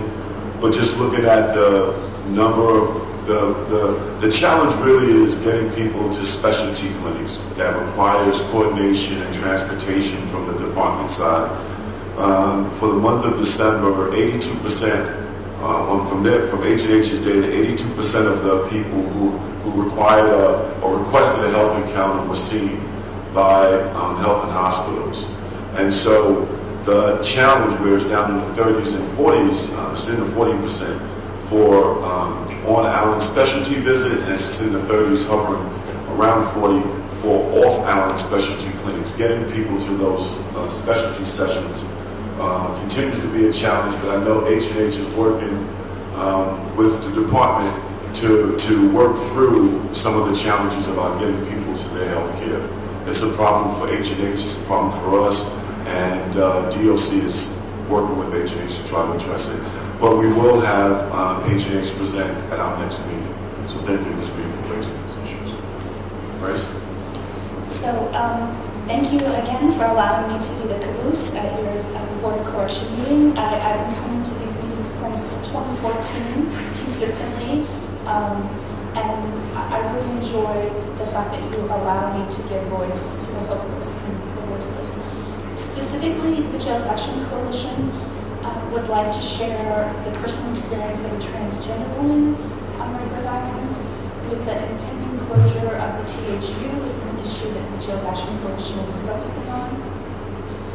This specific woman's experience hits really home with me because as a survivor of trafficking and domestic violence, I was consistently called a fabricator and a liar by the Manhattan District Attorney and the NYPD to protect him. And the experience of constantly being told that you're something you're not is something that really hits home with me. So please listen to this woman's words. As a transgender woman at Rikers Island, I was constantly subjected to mistreatment adversely from both inmates and COs. From the moment I was booked, I experienced negative treatment based on my transgender status. The process began with a 2-day medical examination to determine my true gender. They also did this examination to determine which housing unit I would be placed in. Transgender housing is only offered to detainees on Rikers Island. It is not offered to sentenced persons. I have been harassed by officers and inmates, for example, during strip searches. This gets to the issue of passability. On the outside, I pass as a woman, and I do not have to deal with outright discrimination because most people are able to tell I'm transgender. Within a male facility, the experience is vastly different. COs will humiliate me and joke around while they strip searched me. In OBCC, I've had COs make me strip multiple times while under supervision of a captain for no apparent reason. They've used excuses to get me to strip more than other inmates. I personally experienced this on Rikers Island because I was the only white woman in my unit. Such as making me squat and cough to check for drugs. The harassment was more prevalent from female COs, however, who would verbally harass me with regularity. I was constantly misgendered by being called the incorrect pronouns throughout my time on Rikers. This resulted in my need to utilize mental health services. This kind of harassment and disrespect is very triggering, and when endured on a constant basis, it can prove to be very damaging. One female CO liked an inmate in OBC that I was close with and would verbally assault me as a result. Loudly, she would say, "You're a man, I'm a female." There have been times when I was carelessly removed from protective custody and placed in general population. Shortly after one of these incidents, I was sent back to general population where I was involved in an altercation with another inmate, and again, due to my gender identity. During this incident, I was cut in the arm with a razor. Officials should take into consideration how susceptible transgender inmates are to abuse. In doing so, they will understand why we should not be placed in GP. I shouldn't have been sent to GP, and it took a violent incident for them to send me back to PC, even after I made multiple requests. I'll skip a couple pages, but we'll turn this in. This specific person was subjected to rape after making verbal warnings that she knew that she was going to be raped, so I want to read that part, and then my time is almost up. One morning, I foresaw an incident that was about to occur. I kept complaining. All of my grievances were disregarded. One morning, the individual I complained about had an officer open my cell door in protective custody and let this person who I had complained about into my cell. This person proceeded to rape me. Camera surveillance shows that the incident occurs. He raped me in my protective custody cell, the place where my safety is supposed to be a priority. All of these incidents happened while COs were on duty. I was sent to Bellevue Emergency Center to undergo a rape evaluation, which included medical treatment and evidence collection. It was definitely a very emotional process. Having experienced the injustices that occur on Rikers Island firsthand, my intentions are to advocate for better conditions within these facilities. There are good people at Rikers who want to change for the better. During my time inside, I talked with COs who were not as ignorant or understood what we go through. They were part of a very small group of individuals who took the care, custody, and control of every inmate seriously. Sentenced inmates should be allowed in the trans housing unit, or there should be a separate trans housing unit available to sentenced inmates. As a protective custody inmate, I shouldn't have to walk in the hallways with GP inmates. All it takes is a split second for someone to cut or kill you. These precautions seem obvious, however, they are not taken. The COs are unprofessional and don't take their job seriously. Some type of educational orientation program needs to happen about trans inmates, just like there is dealing with gangs, to help educate the COs and allow them to help us. There should be penalties for COs who don't do their job or don't pay attention to the needs of the inmates they employ to supervise equally. Every day there are trans inmates who are subjected to the cruel treatments that I endure at Rikers. If people are informed, they may change their ways. Until there is a concerted effort from the department, these issues will remain. And I'm sorry I didn't do this person's words justice. I'm always too effusive, but I do hope that you'll take the time to read this person's statement. It took a lot of time to put it down for us to read through. Thank you as always for letting me go last. I'm sorry to germ on. Thank you, Grace. And you sent that to us? Okay. This concludes the meeting.